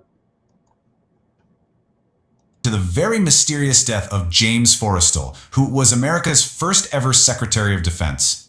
Now, the official story says it was a tragic suicide, but what if it was something else, something far more sinister? We're going to be exploring the arguments laid out in David Martin's book, The Assassination of James Forrestal. Right off the bat, the book opens with this really chilling quote. It immediately makes you question everything. The idea is that in the high-stakes world of Washington power, suicide might just be a convenient label for something else entirely. It really sets the tone for a deep dive into this historical mystery. So let's get into it. The book's central argument is basically a complete deconstruction of that official story. It really challenges everything we thought we knew about this huge moment in American history. To really get the weight of this story, you have to understand who James Forrestal was. I mean, this wasn't just some random official. He was the very first U.S. Secretary of Defense, right at the center of America's strategy after World War II. We're talking about one of the most powerful men on the planet at the time. For decades, over 70 years in fact, this has been the official story you'll read in the history books, that Forrestal, just broken by the immense pressure of his job, tragically took his own life. A sad story, but a simple one. Or, so we've been told. But what if that simple story isn't the whole story? The author, David Martin, definitely doesn't think so. And his journey to this pretty explosive conclusion actually started in a very unexpected place. So years later, Martin, who you might also know as DC Dave from his investigative work, was looking into the death of another big Washington figure, Vincent Foster. And he kept hearing the same name come up over and over, Forrestal. The media was constantly comparing the two deaths. For Martin, though, that wasn't just a parallel. It was a huge red flag. It made him wonder what really happened to James Forrestal. And that is the question at the absolute heart of this book. What if the official story is a fabrication? What if the truth has been buried for decades, just waiting for someone to come along and dig it all up? Now, look, if you're going to allege murder, you need a motive, a really good one. And the motive that Martin lays out is a total bombshell. It takes us right to the heart of a geopolitical conflict that, frankly, still shapes our world today. According to the book, it all boils down to this: Forrestal's fierce opposition to the creation of the State of Israel. Now, Martin argues this wasn't about prejudice. It was about cold, hard strategy. Forrestal was apparently terrified that if the US took sides, it would jeopardize access to vital Middle Eastern oil and drag America into a conflict with no end in sight. And this quote from Forrestal's own diary really says it all, doesn't it? For him, this wasn't some abstract policy debate happening thousands of miles away. He genuinely believed the future of the United States was hanging in the balance. And taking this stance, Martin argues, made him some very, very powerful enemies. He was hit with this relentless smear campaign, led by these muckraking columnists like Drew Pearson and Walter Winchell. They planted all these stories, these myths, painting him as paranoid, unstable. They were trying to completely destroy his reputation. Okay, so we have a motive, but what about the actual evidence? Well, this is where the story gets really dark. Because when you start to look closely at the details from the night Forrestal died, the official story, it just starts to crumble. Martin's book really reads like a forensic investigation. It goes back and uncovers this whole trail of clues that were either missed or, more disturbingly, just completely ignored by the official inquiry. Okay, just look at what the book presents. There's broken glass on his bed. Why? That suggests a struggle. His bathrobe cord was tied tightly around his neck. And get this, the window he supposedly jumped from, it wasn't even in his own room, which had security screens. No, it was this tiny, awkward window in a kitchen down the hall. Does any of that sound like a straightforward suicide? And then you have this, the so-called suicide note. It wasn't even a note. It was a poem somebody had copied down. But just look at the handwriting. Martin makes a really compelling case that it is a flat-out forgery. It just doesn't look anything like Forrestal's actual writing. According to the book, this is pretty close to a smoking gun. But maybe the single most explosive part of Martin's entire investigation is a secret document, a government report that was buried for over 50 years. What was in it? And more importantly, why was the government so desperate to keep it hidden from the public? 55 years. Just let that sink in. That is how long the government kept the official report on Forrestal's death, the Wilcutt's report, completely under wraps. It actually took a Freedom of Information Act request from Martin himself to finally drag it into the light in 2004. I mean, if that's not a giant red flag, I don't know what is. But here's the kicker. When Martin finally gets his hands on the report, it's been gutted. The official autopsy report? Gone. The photographs of the body? Missing. All of the absolutely crucial evidence that could have told us what really happened that night, it had all just vanished. The book makes the point that this isn't just sloppy paperwork. This looks like a cover-up. So, you've got a powerful motive, a highly suspicious crime scene, and what looks for all the world like a massive cover-up. Where does all that leave us? Well, David Martin's book does not pull any punches. It comes to a conclusion that is as shocking as it is disturbing. And there it is. The book's final verdict is just chillingly clear. James Forrestal was murdered. He was silenced, Martin argues, because he was standing in the way of a powerful political agenda. The book even calls his death one of the earliest plots of the post-war deep state. So, what do we do with all this? David Martin's book raises some really unsettling questions, and not just about the death of one man, but about how history itself gets written. It just makes you wonder, how many other official stories out there are hiding a much darker truth? And how many more secrets are still buried, just waiting for someone to find them? A report there from Peter Duke at the Duke Report. And so he was clearly a Hamas agent, right? I mean, that's what I got out of that report. And of course, he committed suicide. Ay, ay, ay. Okay, where we're at, we're already at the 2-hour mark. We still have a lot to cover. Well, let's wrap up with our aardvark news. Old Bibi, Shadow President of America, says aardvark land is not a protectorate of America. So thank you for clarifying that. Turns out the majority of Americans are now Hamas, along with Forrestal and anybody else that asks any questions or says that maybe these psychopaths over there committing ethnic cleansing genocide are wrong. Well, you're damn Hamas, you see. According to a Reuters poll, the majority of U.S. citizens support recognition of Palestinian state. You're a Hamas. You may be a Hamas and not even know it. A Reuters Apsos poll found that the majority of U.S. citizens, including 80% of Democrats and 41% of Republicans, believe their government should recognize Palestinian statehood. The 6-day survey, which concluded this Monday, showed 59% of respondents supported U.S. recognition of Palestinian state, 33% were opposed, and the remainder were uncertain or declined to answer. So you got a bunch, I don't know what we're going to do with all these Hamas Americans, but here they are on this Reuters poll. So we got a lot of people to sanction and to drone here now. And again, you can't kill an idea, as the IDF has told us. So we're not going to have boots on the ground, but there's U.S. military boots on the ground there in Gaza.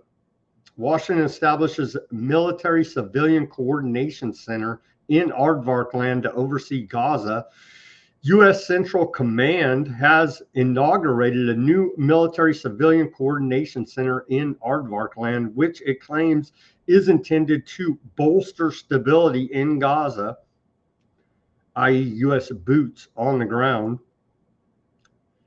Here's a Zionist pastor, John Hagee, at Christians United for Aardvark Land Conference, says Aardvarks are a chosen people who are above all the people on the face of the earth, i.e. dark occultist synagogue of Satan. Then if you put it in that context, he's right.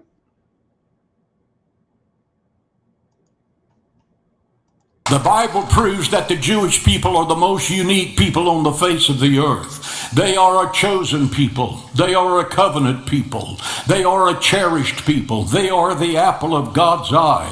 The unchallengeable fact of the Bible is that Israel and the Jewish people are unique. Listen, Israel did not choose this uniqueness. God chose it for them. Listen to David's prayer in 1 Chronicles 17:20. It's one of the most powerful words in the scripture. O Lord, there is none like you, nor is there any God beside you. And who is like your people Israel? Listen, the one nation on the earth whom God went to redeem for himself as a people. Chosen and still cherished. Deuteronomy 7:6, for you, Israel, are a chosen people, a holy people to the Lord your God. The Lord your God has chosen you to be a people for himself. Listen to this next sentence. A special treasure above all the people on the face of the earth. That includes the United States of America.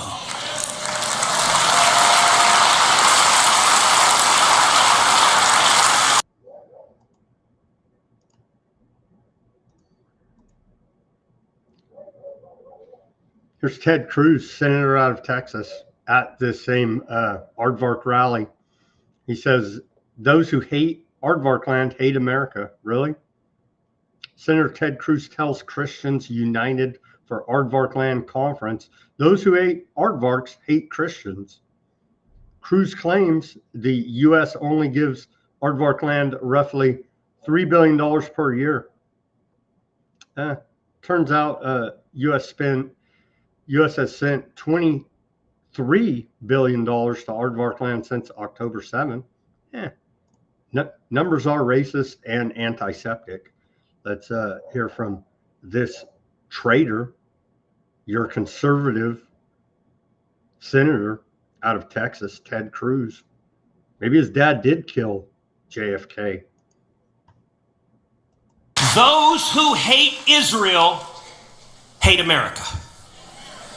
Those who hate Jews hate Christians. There is a reason the Ayatollah refers to Israel as the little Satan and America as the great Satan. Every year, the United States provides roughly $3 billion in military assistance to Israel. The benefit we get from that, the Mossad, the intelligence resources. You look at Iran, where they knew where every anti-aircraft weapon was, every military leader, every IRGC leader. That benefit, if America tried to replicate that intelligence network, it would cost us tens of billions of dollars. And I will tell you, every lunatic terrorist in Hamas or Hezbollah or Iran that Israel took out, made America safer, and the United States of America should say to that little nation, thank you, thank you, thank you. Well, thank you. Yeah. Hey, don't complain about foreign aid. We got Mossad. I mean, yeah, it's worth it. It's 100% worth it. He just straight up lies about the aid. Who cares? You know what I mean? We got a comment here. Never voting for Ted again. Well, thank you. Don't vote for Ted. That's for sure. This guy's a friggin' traitor to America, essentially, right there on the stage saying as much. Here's a follow-up from that story yesterday out of the UK with his doctor that they went and shook down for pro-Palestine postings on the interwebs. Says that Dr. Rahim Aldawan, well, let me just put it up here. Played that yesterday. Says that my arrest was political theater, not policing. Let's break it down. The coordination, Metropolitan Police travel from London to another city to arrest me. The charge, a speech from July and 3 social media ex posts, and the timing 48 hours before my GMC hearing. The custody conditions, denied water for 6 hours, refused essential medication, held in freezing cell, denied a blanket, isolated with disabled intercom. These are not standard procedures. These are punitive measures. And so, yeah, I mean, another Hamas, they're found in UK. And so they tracked her down, and thankfully she's out now. Yeah, there's a ceasefire, even though Aardvark artillery shelling has been reported throughout the day in East East Yonah City in southern Gaza. There's a ceasefire, bro. And again, continued shelling, bombing, and attacks on southern Lebanon. There's a ceasefire, bro. That's how Aardvarks roll. ICJ rules Aardvark land's ban on UNRWA operations and aid blockade violates international law. Well, Simon covered that for the most part on the aforementioned video that we played. But another excerpt of said International Court of Justice ruling released today. The state of Aardvark land as an occupying power is required to fulfill its obligations under international humanitarian law. These obligations include ensuring the population of the occupied Palestinian territory has the essential supplies of daily life, including food, water, clothing, bedding, shelter, fuel, medical supplies, and services. Aardvark land is obligated to respect the prohibition on forcible transfer and deportation in the occupied Palestinian territory. Aardvark land is to respect the prohibition on the use of starvation of civilians as a method of warfare. And they literally laugh and spit in your face just like they do Christians in Aardvark land, their International Court of Justice. I think we covered it. We got video of the judge.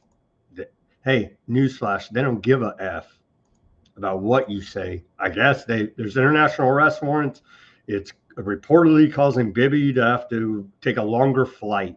Whoop-de freaking do. IDF confirms it killed Hezbollah commander, and another one pops up, right? It's never ending here. And I don't mean to make light of it. IDF says they killed this Hezbollah commander, Issa Ahmed Karbala, there in southern Lebanon. Got to get those damn Hamas, Hezbollah, terrorists somewhere. Aardvark. Greater Aardvark Land Project, anyone? And then here's Mr. Technocracy, second in line, J.D. Vance, over there in Aardvark Land today. We're really creating a peace plan and an infrastructure here where nothing existed even a week and a day ago. That's going to require a lot of work. It requires a lot of ingenuity. But again, I just, having seen what's already been built in just the past 7 days, I think that we're on an incredible pathway here to do something that has never been done. And I think, you've heard Steve Witkoff say this, you've heard the president, I believe, say this, that if we do this the right way, it could create a model, I think, that could lead to other peace agreements all over the world, because it shows what's possible when you're willing to think outside the box. What's possible is you whack as many of them as you, well, yeah, it's a model for the world. You go destroy everything, ethnic cleanse the population, and genocide them, and then all the natural resources are yours. Wait a minute, that's already our model for foreign policy. So nothing new here discovered today. These are the days of destiny, Mr. Vice President J.D. Vance tells us. Let's hear this. The days of destiny. Thank you, Mr. Prime Minister, and thanks to your entire team for your hospitality and for having us. As the Prime Minister said, these are days of destiny, and we're very excited to sit down and work together on the Gaza peace plan. We have a very, very tough task ahead of us, which is to disarm Hamas, but rebuild Gaza to make life better for the people in Gaza, but also to ensure that Hamas is no longer a threat to our friends in Israel. That's not easy. I think the Prime Minister knows that as well as anybody, but it's something that we're committed to in the Trump administration. And I think that we've, even in the past 24 hours, had a lot of good conversations with our friends in the Israeli government, but also, frankly, with our friends in the Arab world who are stepping up and volunteering to play a very positive role in this. So we're going to keep working at it. I didn't know what to expect, honestly. I know the president was here a week ago to welcome the hostages home and actually sign the deal. A week into it, there's a lot of work to do, but I feel very optimistic about where we are. So thank you for the partnership. Thanks for your willingness to continue to work on this. And I think we're going to do great things here. It's not going to be easy. I know that there are some folks in the media who I think are rooting against this. I'm rooting for it, but you can't trust these sneaky aardvarks. You can't trust the Trump administration. You can't trust any of these characters. Here is a view of Gaza's Jabali, and you can see right here, this is a model for the world, according to Vice President J.D. Vance.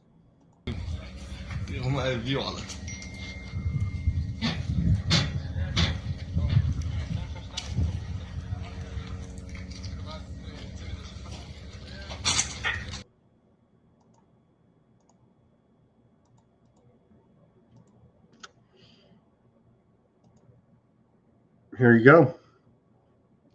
America's real president and America's real president. I don't know. It's getting confusing, but here's Mr. Technocracy and Mr. Genocide and their wonderful families having a cordial dinner there together. And I saw comments, people were saying, can you imagine the smell in that room? Just saying, probably smelled like sulfur, right? Like demons. Aardvark settlers' violence surges in occupied West Bank. Let's play this clip out of the cradle. It is translated with English subtitles. الزيتون هي بمثابة دمي مثل ما إن الزيتون دم الإنسان هو سر بقاء الإنسان.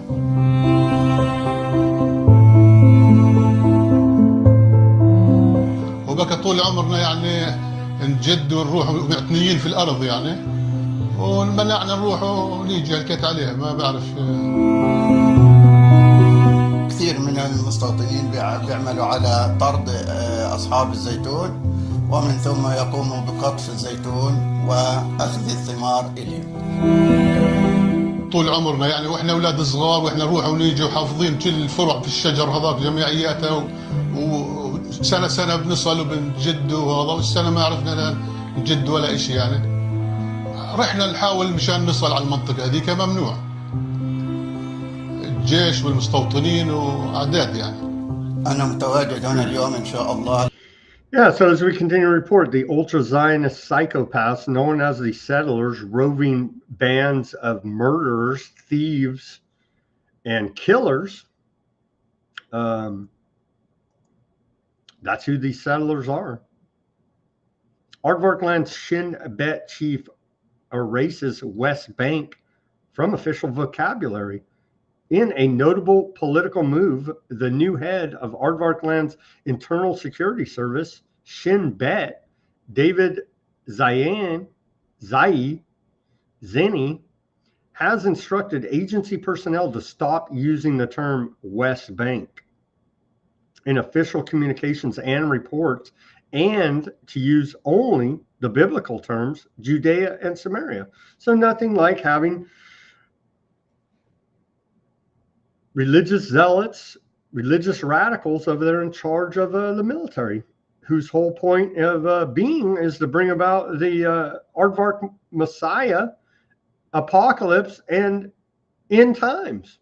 So it's very comforting they're making these moves with the illegal annexation of the West Bank. Well, it turns out Aardvark Land's parliament has passed a bill advancing the annexation of the occupied West Bank, a blatant violation of international law. Yeah. Who cares, right? Aardvark Land's Knesset has advanced legislation to annex parts of the occupied West Bank. Maybe we could all, they already got a Trump Heights, right? Just call it Trump land. Just call it Trump land.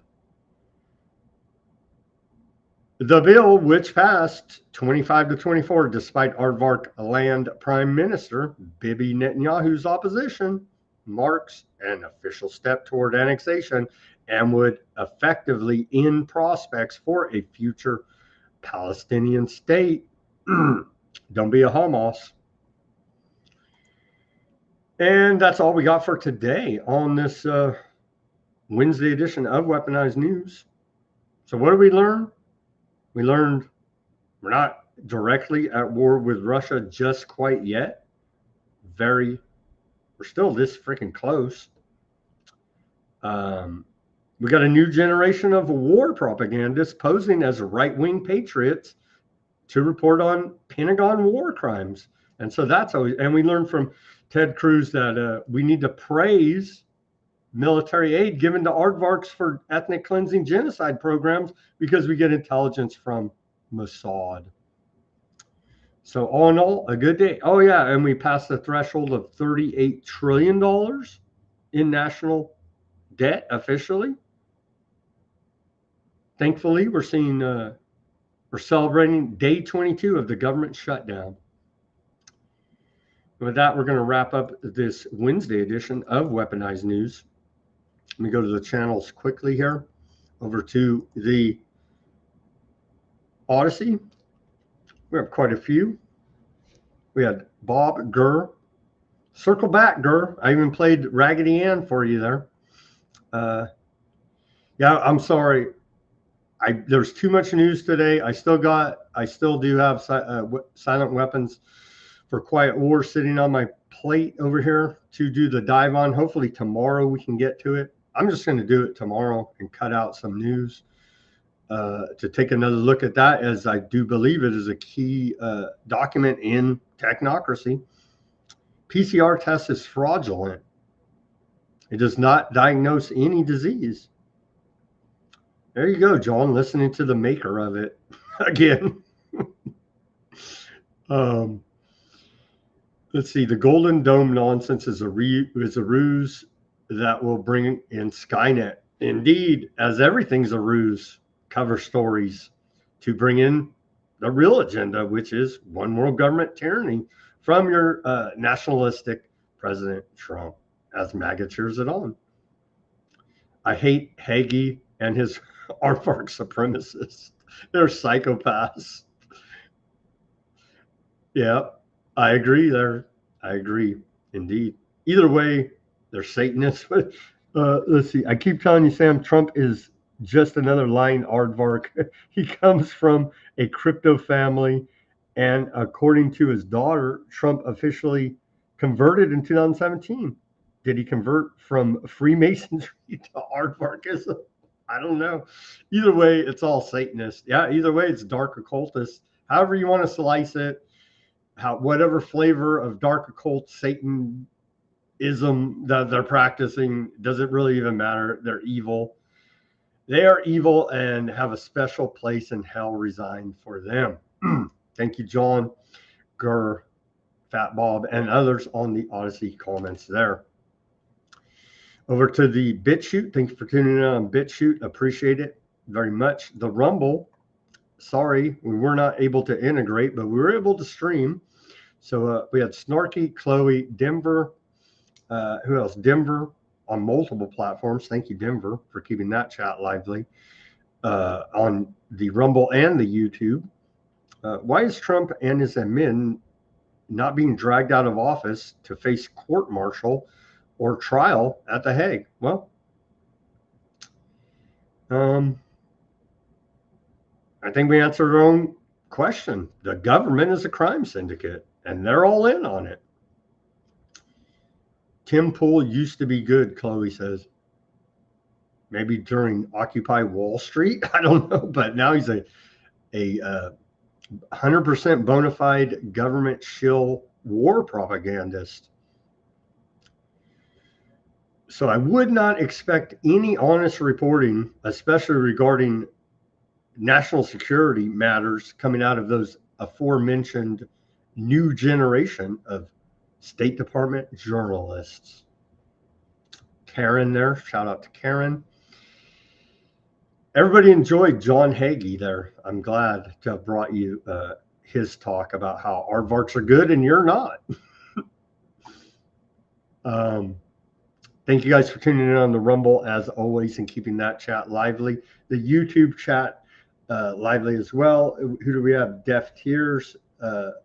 We had Jay Soley 777. We had Young over there. A few others. What is the last comment there? Someone was fired the U.S. for that, trying to correct biblical terms.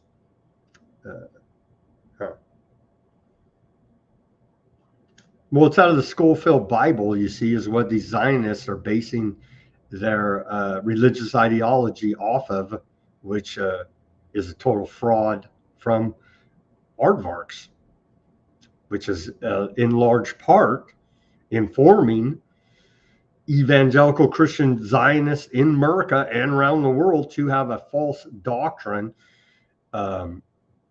It's a deep rabbit hole to go down, but if you haven't yet, look up the Schofield Bible and you'll see the false doctrine being taught to blindly support genocide essentially here now and bring about the end times of Revelation prophecy. They do believe, many of these radical religious fanatics. Thank you for tuning in on the YouTube. The X, Kick, Twitch, and Facebook. And as always, everybody do your own research. Peace, love, and freedom. Speak out and take action. Have a great rest of your Wednesday